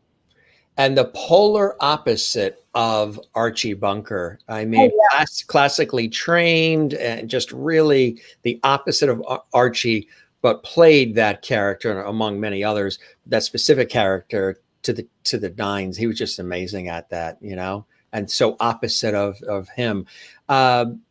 People always said the same thing about Beatrice Arthur when she was Maud, that she was not Maud Finley. She was quiet, and she just was not like Maud as far as being so outspoken and so forward. Did you ever have any involvement with B. Arthur through the years at all? Only peripherally, because my next door neighbor was Conrad Bain, and when he got Maude, Okay, yeah. I got his apartment. Sweet Smell of Success was the Broadway show I was trying to think of that Eric Michael Gillette met Kelly O'Hara in. It was John Lithgow, I believe. John Lithgow. That was the Broadway show. And I knew it would come to me somehow. It came within time. That's it. But it's, it's that COVID breath. Oh, there's Brenda Vaccaro. It's so she is such a dear. And by the way, pretty soon, I don't know what the air date is. She's going to be on CBS Sunday morning. They're going to profile her very soon. And I think Mo Rocca is doing the interview, who is also a great friend of mine. And she's just great fun. We went to a New York Pops concert, which is right across the street, or was it Carnegie Hall? I know. It's so horrible to have this great concert hall a half a block from your house and you can't even go. And it's sitting idle, sort of. They're doing virtual stuff too, but I know you and I would. I know you and I were talking about that before. That it's great that it exists, but you really crave the interaction and having people there and hearing the roar of the crowd and just the whole. Yeah. It gives you an energy that is impossible to get, virtually. I mean, I did an interview with William Finn, who wrote Falsettos and Falsetto Land, and I mean, he's just a brilliant writer. I love him, and he has the greatest stories. He wrote a musical called The New Brain, because it was really about the surgery that he went through because he had a brain tumor, and he tells a story about when he was in the hospital, how James Lapine said to him, "You should be taking notes and writing a musical." And he says, "I'm dying. You take notes and write the musical." But he was in front of an audience at the Metropolitan Room. He sang a song from, one of his shows, and he talked, and he had an audience to react to him. It's very different when you hear those laughs, coming right at you immediately. And I think it really, really, really, does something to, the interviewer, the interviewee, the performer, everything. Yes, right, exactly. I mean, I go to the theater. I am moved to tears. I'm moved to laughter. I'm not been moved to tears on a screen. I would like to be, but I don't know if that's going to happen. Give me some time. Give me some time. No. Cheetah. Oh my God, Cheetah. The Cheetah Rivera, The Dancer's Life. That was really the first time I stepped up in a big way to a Broadway show was with Cheetah. And she is just a dear. Everybody in show business loves her. Everybody. Cheetah Rivera, yeah. And Lynn Ahrens and Stephen Flaherty wrote some of the special material. Who they also wrote Ragtime, which I later, had the honor of being on board of the revival. And it's one of my favorite musicals. I wasn't involved with the original Ragtime, but I was involved with the revival. Did you see her when she was in The Visit? Oh yeah. Yeah. I even saw her do The Visit when it was just like a reading for the actors. It was a benefit for the Actors Fund where they were trying to, get interest. And then I invested a little bit in The Visit because I believe in Cheetah so much. That's terrific. Oh, wow. That's an Eric Stephen Jacobs photo if I ever saw one. He does. He gets you in his studio. He does the makeup. He does everything is perfect. Everything. I don't think I've ever looked better than when he does my makeup and hair. I'm not 100% who took that, but it's all about the earring. I think I wore those earrings one year to the MAC Awards, and Marilyn Michaels just kept making fun of my big earrings. Now that I'm not sure who did that either. But that's my Bob Mackie gown. And I have a Bob Mackie sweatshirt. And I have one Bob Mackie gown, which I will not give away. I don't think it fits. but I will never give it away because it's just that back is just, it's so beautiful. Actually, it started as a short dress and I had it remade as a long dress. And who knows, maybe I could have it remade again. Right. You never know. It wasn't like Carol Burnett, right? In that one, No, no, Gone with the Wind, where she saw it in the window. right. Well, no, the Curtain rod. curtains with the rod. And I mean, well, listen, everything old is new again. I mean, Peter Allen's song was so perfect because some of the clothes that I bet if as long as they fit, and I'm not sure they do or they don't, because I haven't put myself to that test yet. But some of the old clothes, and I have kept them, Fabrice, and there's just a few really, really, that one, and there are just a few really, really good clothes that I have that I just didn't have the heart to ever give away or try to sell, because they take something like that and they sell it for $20. And that breaks my heart. I'd rather give it to somebody. I remember calling some cabaret performers over and said, please come over to my house and try on this gown. If it fits you, you can have it. I mean, Sierra Boggess came over one day and I said, try this bustier on. It was a leather bustier, which I will never wear again. It fit her. I said, honey, it's yours. I'd rather do that. No. Well, now I'm pretty sure an Eric Stephen Jacobs, that was for a resume shot. Yes. Good evening. You'll see me at 6 on Eyewitness News. Yeah, it's a great. And in those days, my eye didn't close. I have some sort of weird problem that my eye closes a little bit. Nobody's been able to figure it out, but I'm not trying any drastic moves to change anything. Anything. So we'll see. Billy Porter. Billy Porter. I love Billy Porter. We went to the same college at different times. Really? You did? I didn't realize that. Well, that. yeah, but he went way later than me. He was way better than me. Yeah. Really, I'm thrilled for Billy's success. I am so thrilled. And he is a great talent and a great guy. He truly is. Mm-hmm.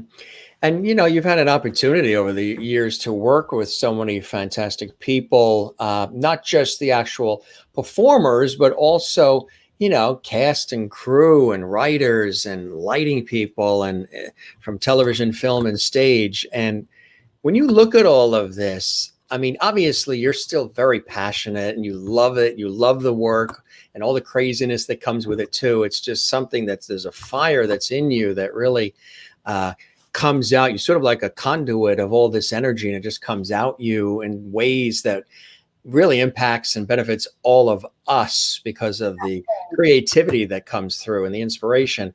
Where do you think that comes from within you, Jamie? Boy, I have no idea. I mean, I truly don't, but I like connecting people. It's not even like I start out thinking, oh, I'm going to do this. It's just something will be said or done. And I go, oh, you should meet so-and-so, or this is, it just sort of happens that way. And it's just a big networking, kind of thing that I guess I've always been just naturally good at. I don't think about it. It just kind of comes effortlessly. It comes to me. But yeah, I mean, I was like okay. So show that picture one more time that you just showed, because with Billy. No. Oh, I thought there was one right before. It doesn't matter. Don't worry about it. Yeah, it doesn't matter. What I had done some stuff where I just was, doing different things, and everything sort of snowballs into, something else. So I put people together all the time. I mean, all the time. And So like if Bryce Pinkham, was in Gentleman's Guide, and I would bring him, onto my show. I'd recommend him for, for something else. But it's just this sort of networking thing that I don't really think about it. It just kind of happens, and I love doing it. Yeah. I mean, it's just like almost like a snowball effect. Mm-hmm. So, but there's just so many people in my life that I've, made all these connections with, that, sort of seep out into the next thing. Yeah. And I like to put people together. I've just always been a connector without being a connector. I don't make any money out of it. I don't want to make any money out of it, but I'm always, really happy to do it. And I just think it's what's kind of fun about what life is all about, and how we can take care of each other. And you're a teacher too. You're obviously a teacher. Yeah. I mean, I guess so. I mean, I've never thought of myself in that way, even though I've taught a few, classes here and there. But I'm really good at connecting people, and I probably will always, put that all together. And it's kind of like a little passion of mine. And I like inspiring people too, and lifting them up and giving them that, come on, you can do it, which you've been told through the years too. And you pay that forward. You're extremely big at paying things forward, which I think is a beautiful thing, because not everybody does that. Oh, thank you. Well, I think you get so much pleasure from that kind of a thing. And people have certainly done it for me. I mean, Mary Claire Herron had come to, I was working with Bradshaw Smith. I don't know if you knew who he was, but he started Broadway Beat. But he started Cabaret Beat before that. And I was on Cabaret Beat with Sidney Meyer. And Cabaret Beat begat Broadway Beat. And so one day for my show, I was doing a series of interviews, and we would have people, come. Julie Wilson would come, and then 2 hours, or, an hour later, this one would come, and Mary Claire Herron came. And after I interviewed her, she said, "Oh my God, you would be so great for City Arts." I didn't even know what City Arts was, but her friend at the time was running it. She said, "I'm going to, set up a meeting with you." So I set up this meeting, and by the time I actually could go into the, to Channel 13 to meet anybody, he had moved to Washington, D.C. to take over a bigger program. And then it became Jeff Folmsby that was running City Arts. And I got a little nervous. I was used to doing things with Bradshaw, but Bradshaw had already moved on to, he was doing my show, but he was also doing Broadway Beat. So I asked Rick McKay, who was a friend of mine, if he would work with me on a piece to pitch to City Arts. And so he said yes, and we decided, well, we were the sort of Broadway maven, so we decided we would do the Broadway stuff. And I brought him along. We pitched all these shows. We got it. We're in the middle of filming, and it's a new season. And the new season at that time was, oh my God, it was like, oh shit. Because we didn't end up doing it. We had to stop in the middle, because he said, "I have to move your piece up 3 weeks." So it was, it's going to come to me in a minute, because I just saw that about the City Arts stuff. But anyway, we interviewed people from Susan Birkenhead's show, and God, why am I just fucking an idiot here. Anyway, we had already started the interviews. They were sending us out on all these interviews to do the new Broadway season. Then they wanted to move us up, and it was, a matter of now we had to repitch something. So instead of having them do the Broadway shows, because by moving us up, we couldn't get any footage from any of the Broadway shows because they weren't going to be ready. So it's really weird. I just saw an email about this. And it was like Betty Buckley was in a show, and when we went to cover her, she was wearing a rug. It wasn't a costume; it was a fucking rug. And so it was, and so we're like, oh my God, we need time for this. We're going to have to really totally change course, which we did. So instead of the Broadway season, we changed it to where a kind of a thing of where the musicals come from. And so we went to all these different places, which were oh Christ, what's happening to my head?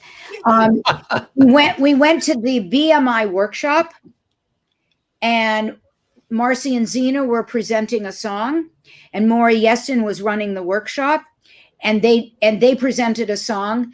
Bobby Horowitz was doing something where she was doing a backers audition. We went to Opera Works, where they do things to a track, which is almost unheard of in theater. And they were in a church, and that was like up at West 86th Street. And then we went to Di Capo, which was the biggest opera company. That was where the musicals come from. And we put this all together, and it was like amazing. We went to the NAMM Festival, so we covered that. And I remember, talking to so many people and, getting all this stuff from them about, the passion that goes into everything that they are doing. And from Goodspeed Opera Company, Michael, oh God, why am I blanking? I'm like, my brain is drying up now. I just, oh God. I literally just saw this. Anyway, so we would do all these places, and we did amazing stuff for City Arts. We did 3 different things for City Arts, but the first one that I did for Sound of Music for the Sound of Music for that was our pitch. I went and covered the entire backstage of the Sound of Music, and I sent that to the producer. Mm-hmm. And the producer then went on to get a better job at Channel 13 in DC, and then we started working with Jeff Folmsby, and I worked with Rick McKay, who had done the backstage at the Sound of Music with me, and we pitched all this. And Mary Claire Heron was incredible to us. She was so helpful. And so anyway, we did this thing about where the musicals come from. We did 3 pieces for them. We ultimately got nominated for an Emmy Award because we did one on the biggest little operas in town, and that's when we went to the opera companies. Yeah. But I started working with Rick McKay, and that's got him going to then do Broadway beyond the Golden Age. So and now he left, and hopefully it'll appear at someone beyond the Golden Age. So, but I met so many wonderful people through all of these kinds of things that it was just really, really great. Anything that you have on that bucket list, things that you still want to do, you want to tackle or want to expand, or dip your feet into, of all these extraordinary things you've done in this illustrious career and continue to do, Jamie. Any things that are still out there that you're like, gee, I still want to do that, or I'd like to do that again, or anything along those lines for you? I mean, I know there's a lot more I want to do, but we have to kind of wait until Broadway is really on its feet. So what I've been doing is I've been doing a lot of theme shows from my archives, of which I have like 30 years of archives. And, I come up with various themes. So I'm doing, well, the one I'm doing that's going to be on was on just last night. And then, but what's coming up is my winners. I give a songwriting award through the ASCAP Foundation. It's called the ASCAP Foundation Jamie deROY and Friends Award. And it is for people really that write for cabaret, and they write really wonderful pieces. I mean, it doesn't have to be a whole cabaret show. It doesn't have to be a whole musical. It doesn't, you just have to have a couple of really great songs. So the next two shows that I'm doing on television for my television show are going to be all of the winners from 2007, which starts with Barry Kleinbord and ends in 2020 with Paul Rolnick. We have wonderful singers in between, and and wonderful songwriters, and in Lance Horn, and his song is being sung, and it's like it's exciting to me, really, really exciting. So I look at these, I love these kind of I love these kind of things, and his song is by oh God, she came in at why am I having such a wait, that's the holiday show. Well, that's coming up too. Yes, that's next. I was, here it is. Okay, here. I need notes. I'm old. I'm old. Okay, so the thing is that like we have Johnny Rogers and Christine Lavin and Marcy Heisler and Zena Goldridge, and Lance Horn wrote a beautiful, beautiful, beautiful song, and Alexandra Silber, who is in Fiddler on the Roof and is just a dear friend, and she's amazing. She's singing it. Michelle Browerman, David Buskin, and his daughter, who turns out to be amazing, Deborah Abramson and Amanda Yasnowitz, and Megan McGinnis is singing their song. Gorgeous songs. Benjamin Scheuer, amazing songwriter. He did The Lion, and now he's doing all kinds of like videos and stuff. He's great. Shelley Markham, the sweetest of nights and the finest of days, such a beautiful song. Rick Jensen, Cheryl Stern, Rick Chrome, who's brilliant. And our last winner is Paul Rolnick. So this is given in conjunction with the ASCAP Foundation. So those are our next two shows. Terrific. But we, we'll do a Christmas show. We just do all these theme shows. Yeah. And it's I go back into my archives. It's really fun. Yeah. Because I can go back all the way back to 1990 when I started.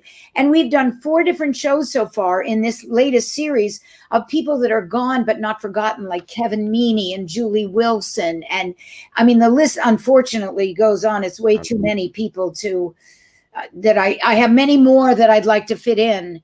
So it's nice to remember them by, Yeah. And you mentioned Michelle Browerman and Christine Lavin. They were both on the show as guests, and both brilliant people. Yeah. I mean, I love them. Well, Richard Maltby as well, you had mentioned. Yeah. He is a dear friend, and he's been a guest many times. But some of the people that we've had on the series, there's like 4 in that particular series of Gone But Not Forgotten. They're like the comedian Jeffrey Parami, Danny Aiello, not a comedian, a singer. Just lost, yeah. Laurie Beachman, Mickey Freeman, Bobby Short, Kevin Meaney, there's Henny Youngman, Kay Ballard. There's so many people that we have lost over the years. Anne Francine. I mean, lots of great people. Steve Allen, Julie Kernitz, a brilliant talent. Marnie Nixon, Jerry Orbach. Oh, he came to one of my shows to honor 9/11. And he was just going to introduce Danny Rodriguez, who was going to sing. And Danny got asked to sing at the Yankees game. So I said, no, go sing at the Yankees game. And Jerry ended up singing Try to Remember for us. And it was, tears came to your eyes. It was so moving. Never had that song meant so much. But after 9/11, oh my God, a whole new meaning. Marta Heflin and Nancy Lamott, who we all knew and loved. Yes. And then, Henny Youngman. We've lost so many great, fabulous people over the years. So, yeah. Even in my area of television, Regis Philbin this year and Alex Trebek yesterday. I mean, a lot of amazing, a lot of great talent. So what just played, on the air was like Julie Wilson and Laverne Baker and Christopher Gillespie and Mary Claire Heron, who really helped me so much with getting to Channel 13, and Sir Richard Rodney Bennett, Marsha Lewis, and Jack Eagle, an incredible comedian. So it's like, what's great about videotaping is that you have them. Yeah. I mean, and I had Steve Allen, on the show. So of course we used him in the show because he was the one that inspired me to even do this, Gone But Not Forgotten series, so that we wouldn't forget him. And then I'll do a holiday show. We're going to have a lot of people in that. And in the new year, we're going to have various things. I did a thing called Strings Attached, where we have cellos and bass and all kinds of, violins and, so we have different themes. So that's what I've been doing, because I can't plug Broadway and off Broadway anymore like I used to. Right. I will go back to that. But in the meantime, at least we can remember, what we've had in the past, whether, some of them with us, some of them not with us. And it's, I guess that's what's great about videotape. Mm-hmm. When I really started off, I didn't have that. I wish I had a videotape of when I made my debut at the Living Room. Right. And that was a club, not a room. Right. I don't want you to get me wrong. It was an actual club. But I remember being upstairs at Green Street. And my friend Sylvia Miles brought with her, her guest was a young filmmaker. And she said, would it be okay if he videotaped your show? And I was like, well, sure. And it was just me. I didn't have to ask anybody else's permission.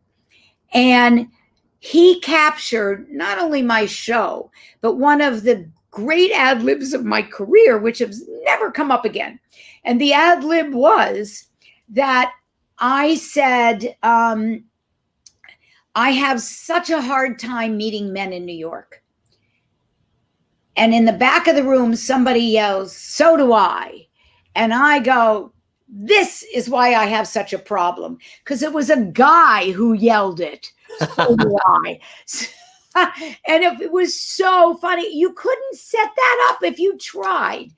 And, there was just some wonderful, wonderful moments that he captured. And, that made me start to think that maybe I should start videotaping more. But, it took me a while to then start to do that. We didn't do that all the time. Right. And it wasn't always available. Right. I mean, in my early days of the Living Room and all these great clubs that they did not have videotape. No. There was a place called Once Upon a Stove on the East Side. And it was a great little room. They didn't, the videotape was not around then. And we had some great shows there. Mm-hmm. Really great shows. Exactly. Ralph says Jim Paul is Karen's husband, Karen Mason. Yeah, I met Paul at a tribute at the Friars Club in the city that was celebrating the music of David Friedman, who's a dear friend. David and Sean are dear friends. And there there was a long table of all of us having dinner, and Karen and Paul were there, and that's where I first met Paul. Brilliant talent as well, huh? I love David Friedman. I mean, he is so, so brilliant. I mean, he was one of the early, you know, I started doing this songwriter showcase. I started doing it for the Cabaret Association. Then I brought in a group called Society of Singers. And then I immediately brought in Michael Kirker, who was in both Society of Singers and ASCAP. But ASCAP seemed to be a better fit. So I made it this Mac ASCAP Songwriter Showcase. And the big one the really biggest one that we had done was at the Bruno Walter Auditorium. And it was so fabulous. And Julie Gold sang on it, and Leslie Gore sang on it. I mean, and Julie Gold, oh my God, she was a friend of mine for years. But the timing of bringing her on to that particular showcase, she had just won the Grammy for From a Distance. I could not have planned this. Again, you're right. That's the name of your memoir, Right Time, Right Place. I couldn't have planned it. The Jamie deROY story. But what's really weird, Jim, is that this song had been sitting on my desk for a long time, lost in the middle of everything. Because if you would have seen my desk, you would have totally understood it. So one day I come across it, and by the time I come across it and call her, you know, so much has changed in her life but when she sent it to me, that hadn't happened. And at this point, then I was able to get, not because of her, but I just had made a deal with Bruno Walter Auditorium. And I asked her if she'd like to be on it. And I already had Leslie Gore. And I didn't know she was going to be nominated for a Grammy, Julie. So anyway, we were just old friends. And so I asked her if she'd like to, you know, come and do the song. And I was the first one to get to say, and singing her Grammy award-winning song is Julie Gold singing From a Distance. But I'm telling you, it was sitting on my desk for like way too long. And so we did that, and then we moved to different clubs and stuff. And that one I think was with Society of Singers. And then after that, I went to Michael Kirker, and I said, I think it's a better fit to do it with ASCAP. So it's Mac ASCAP. And then we started doing them that way. And we premiered some pretty fabulous songs and singers. Mm. I mean, sometimes together, sometimes separately, but right. You know, really wonderful. And, you know, I remember Ann Hampton Callaway once just happened to be there, and somebody dropped off, and I went, do you want to come up and just do something? And because she could sing and play. So, I mean, somebody like Ann was always so great to have around, because she could jump at anything, and she's so quick, and she's so great. Anything she's going to get up and perform is fabulous. So yeah, we would do all those kind of things. And I was doing that for a really long time. Mm.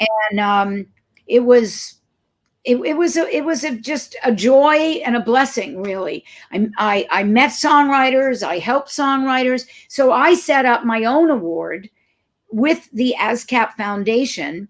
And the first one was given out in 2007, like I said, to Barry Kleinbort, and took us all the way to what is coming up in December to give it to Paul Rolnick. And we're very thrilled. And, you know, so I'm doing these shows, and Karen Mason is singing his song. You know, it's for her to be singing, and it's I love her, and she's been on my shows for so long. And it's one of my favorite songs, which is We Never Ran Out of Time. We never ran out of love. We just ran out of time. And I think that song right now, today, means more. I mean, it almost brings tears to my eyes because of what can happen. You can talk to a friend on a Monday. I mean, it's getting to me right now. Literally, you can talk to someone on a Monday, and if they get COVID and they don't survive, they could be gone by Friday. You don't know. And that's why I beg everybody to please wear a mask and be careful. I don't say stop your life, but just be careful. I've lost so many friends between AIDS years ago and now COVID. It's just, I didn't mean to get this emotional. I'm really sorry. I didn't think that was going to happen. But that song does it to me because, to say we never ran out of time, we never ran out of love, we just ran out of time. It's so meaningful, and more meaningful, I think, now than ever before.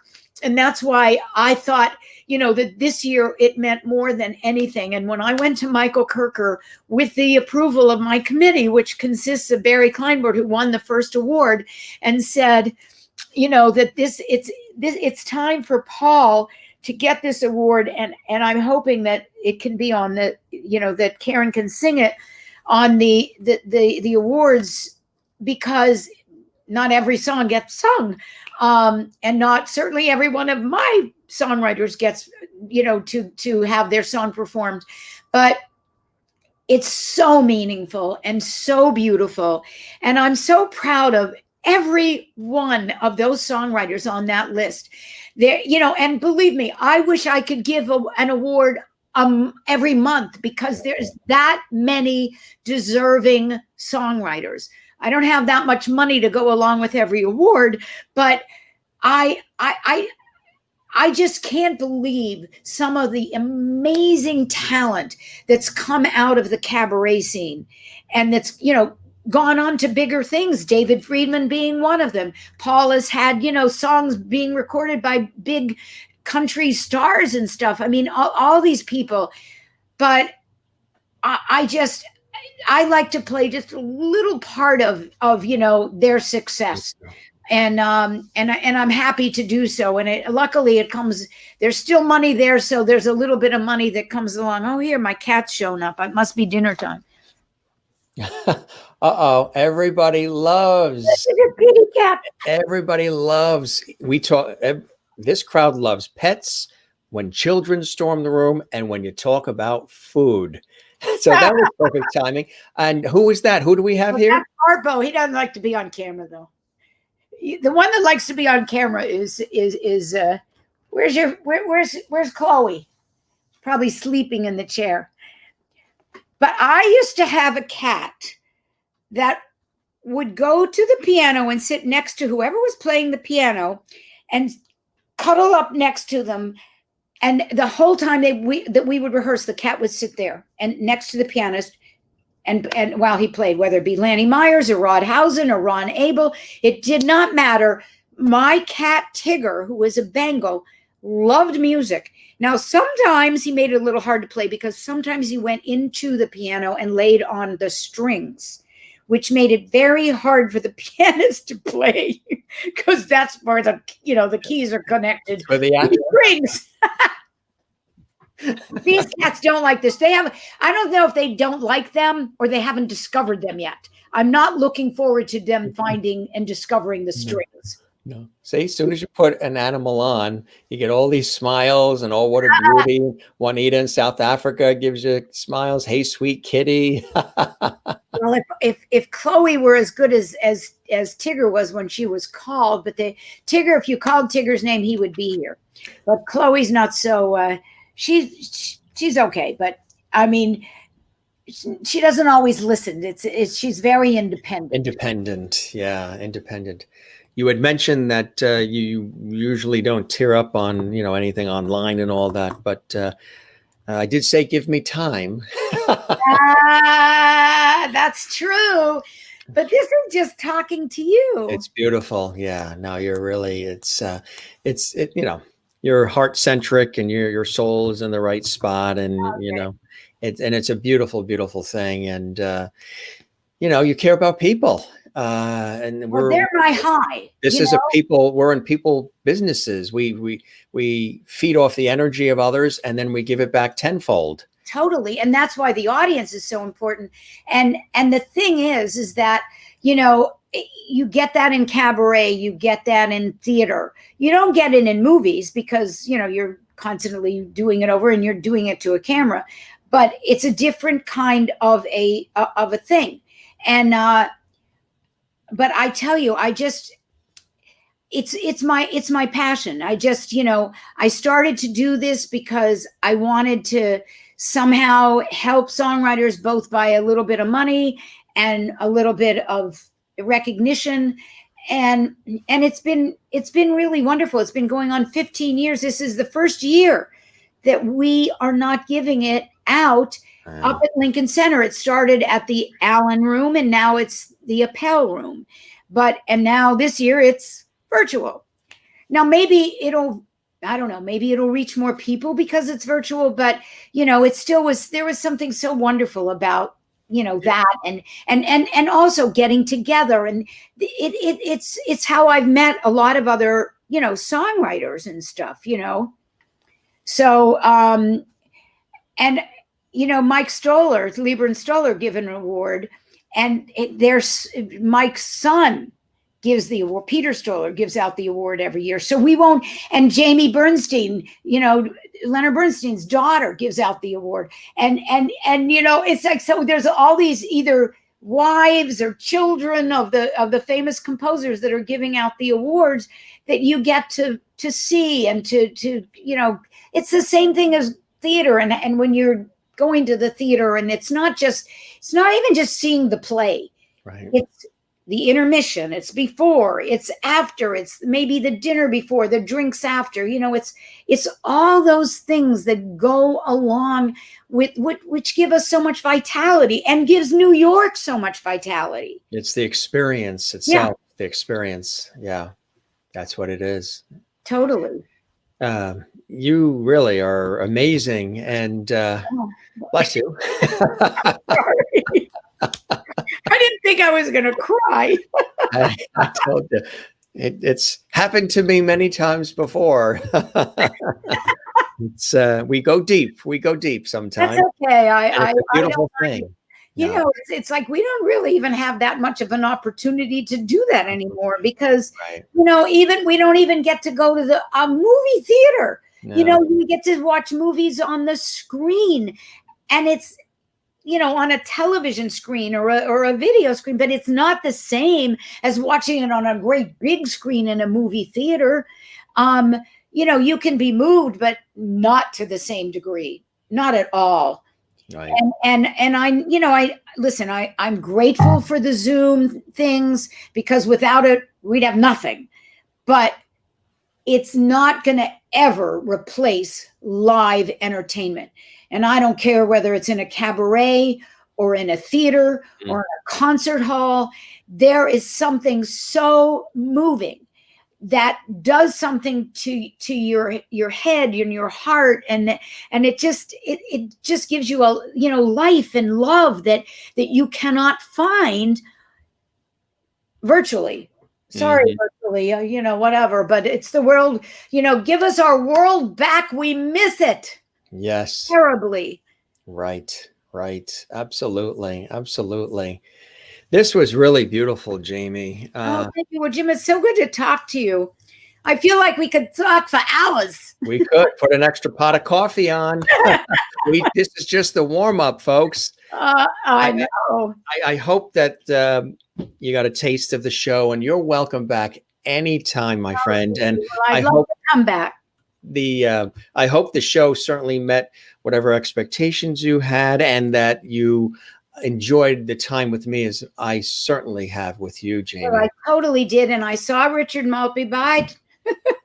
I saw Richard Maltby last night for a birthday celebration. And I told him that, I was going to be doing this. And he said, "Oh, that was so much fun to do." So he says hello. And I have other wonderful songwriters to turn you on to. I do, because that's my world, performers and songwriters. Yeah. And it's really amazing to me. You look at some of these people and you go, oh my God, the people that I miss just running into. I don't care if it's for 5 minutes. it does something for my psyche. Yes, right. You know, and it's not the same as talking to them on the phone, although I guess at this point it's the next best thing, or you know, on a web call or whatever. But I really truly miss it. Yeah. And I just can't wait for us to all be back in the theaters and the movie houses and the restaurants in a full way, not in a, Yeah. you know, percentage. Right. Not in little boxes. Not in boxes, and not like 25% of the restaurant like, hi Matthew, it's good to see you. That's right. I wanted Caesar dressing. I wanted to say hello, but I have that 6-foot pole. You know, that thing about it, I wouldn't touch her with a 10-foot pole. Now it's a 6-foot pole. Well, because you have to carry that along with you. And we're supposed to be socially distanced. Socially distant, 6 feet away from each other and 10 feet away from the refrigerator. Oh, well, that's a whole other story. That's a whole other topic. Well, I know you have another thing that's coming up, and I really appreciate the time. We were going to chat for, a bit, but would you believe it's been 2 hours and 15 minutes? Oh my God. Well, it went by like that. That's everybody says that. And maybe that's why they call you Masters. Masters. And people think I made that name up, Jim Masters. They said, come on, you're in radio and television. That's not your name. Your name's probably Harvey Lupowitz or something. I'm like, no, it is. I'm the fifth James. I'm Jim. Really? Yeah, it's the real name. Real name. Great. Just happens to be, A lot of folks saying thank you, and they love to you're a Lovety now. You're officially a Lovety. They deemed you a Lovety. Was a great show, fun conversation, great stories. Thanks, Jim and Jamie. Juanita in South Africa, and Bernadette's great stories. Thank you, Jamie. Christine in North Carolina. Thanks so much for sharing so much of your life and career with us. The backstories have been absolutely incredible. It's true. There's no business like show business. You're an amazing storyteller as well. Love that.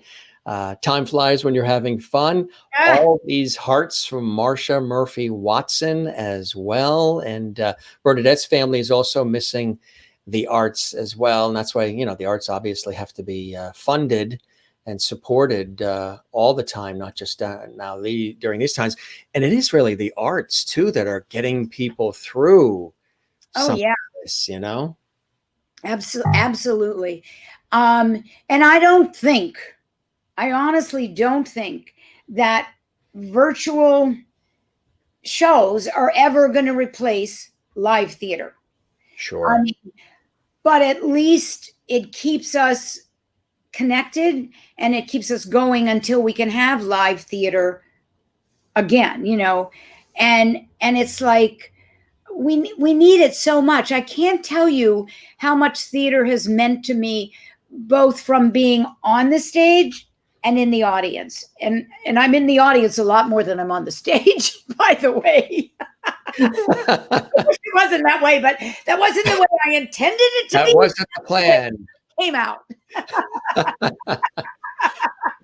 Well, we're so glad and so blessed that you've had all of the experiences full circle, from stage on and behind the curtain, and working and producing and being in the audience, but also you work in television, you work in film, you work in music. It's full circle passion that you have, that you've continued to share with us in such a glorious way. And this is legacy, definitely legacy, and paying it forward and celebrating other artists up and coming. And that's absolutely amazing, Jamie. And you are actually why I set up that award through the ASCAP Foundation, so that that every year that somebody got something, and it re-energizes itself, both in the artistic way and the monetary way too. Exactly. So it comes along with a little money, and that's always helpful to an artist. No artist can, they can always use money. Anybody can always use money to help them out. That's it. Well, George loved it, and he says, "Good night, Jamie." Oh, George, good night. Cigar and all. Stuart did a great George Burns. Oh my God. He does the best George Burns that you've ever seen. She's And not George played God too. Love well, you, my thank friend. you so much. It was just a pleasure, an absolute pleasure to be on with you. You're Oh, terrific, and I hope to see you again. as my father has always said, when somebody pays you a kind word, tell them to put it in writing and address it management. I will put it in writing. Manages you. That's it, right? You take care, my friend. You be well. Enjoy the rest of your evening. You're welcome back anytime. And it was truly a delight and a pleasure. Thank you. And for me too. I truly mean it. Thank you. You take care. Bye bye now. Bye. Wasn't that a lot of fun? I tell you, we just rolled with it. We were going to do about an hour, hour and a half or so, because there's another event that she's going to.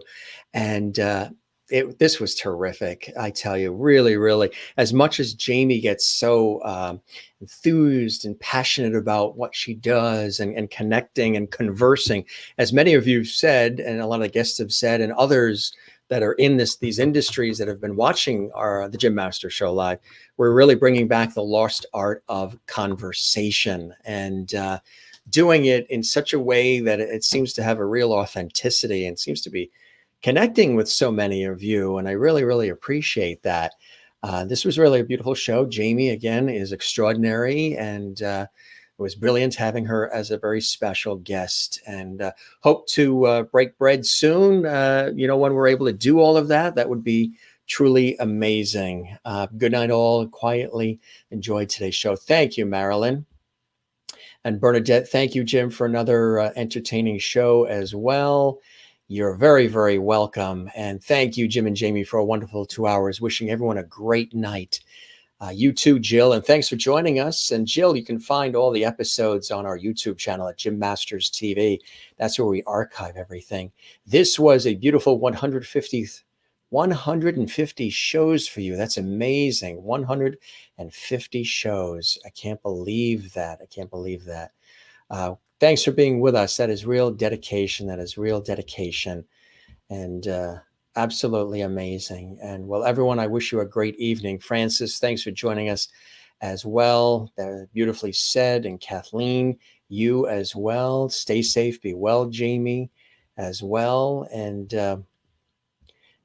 Jamie, I hope when we get past all of this, we get to, toast and chin ching and have dinner and have fun. Absolutely. Yeah.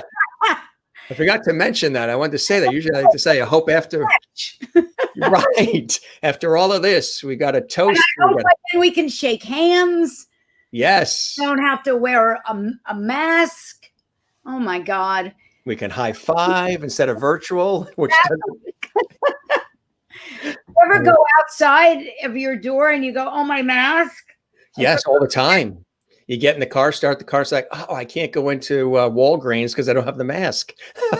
We can't even get that far to get to a car. We have to go out my door. I couldn't get in the elevator. They'd probably be calling me up saying, from seeing me in the elevator without a mask to say something. But you would be the talk of the neighborhood. Right. Have a good night. We'll see you soon. Take care. Nice to see you. You too. All right. We do hope to get together once we're past all of this as well. A lot of the guests too have said that. They're like, hey, Jim, once we get past all this, I'd like to get together for dinner and catch up. And I would love to do that. Jamie has such a bright and fun personality, doesn't she? She really, really does. Kathy, glad you made it too. Great show, Jamie and Jim. Enjoyed the evening. Thank you, Kathy Short. Kathleen Walker, have a great night, Jim.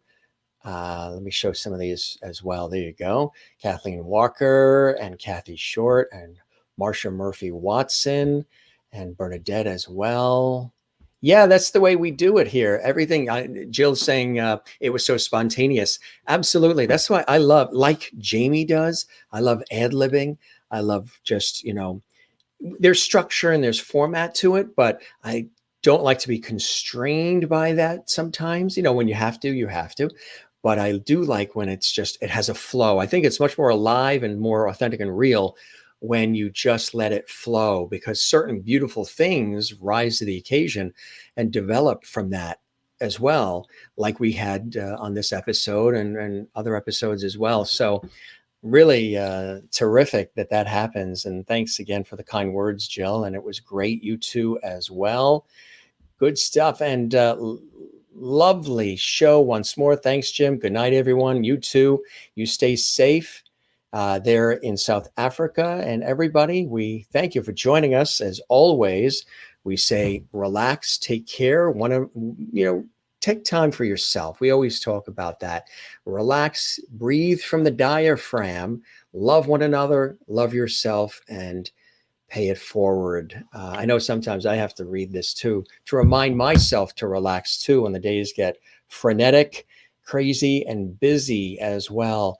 Once again, we thank our spectacular guest, Jamie deROY, multi-talented individual in the worlds of stage, film, television, music, a multi-Tony award-winning producer, brilliant actress as well. Pleasure having her on the show. Want to let you know tomorrow, actor James L. Peacock is going to be here exclusively live. He's an incredible actor, film, television, stage, commercials, you name it.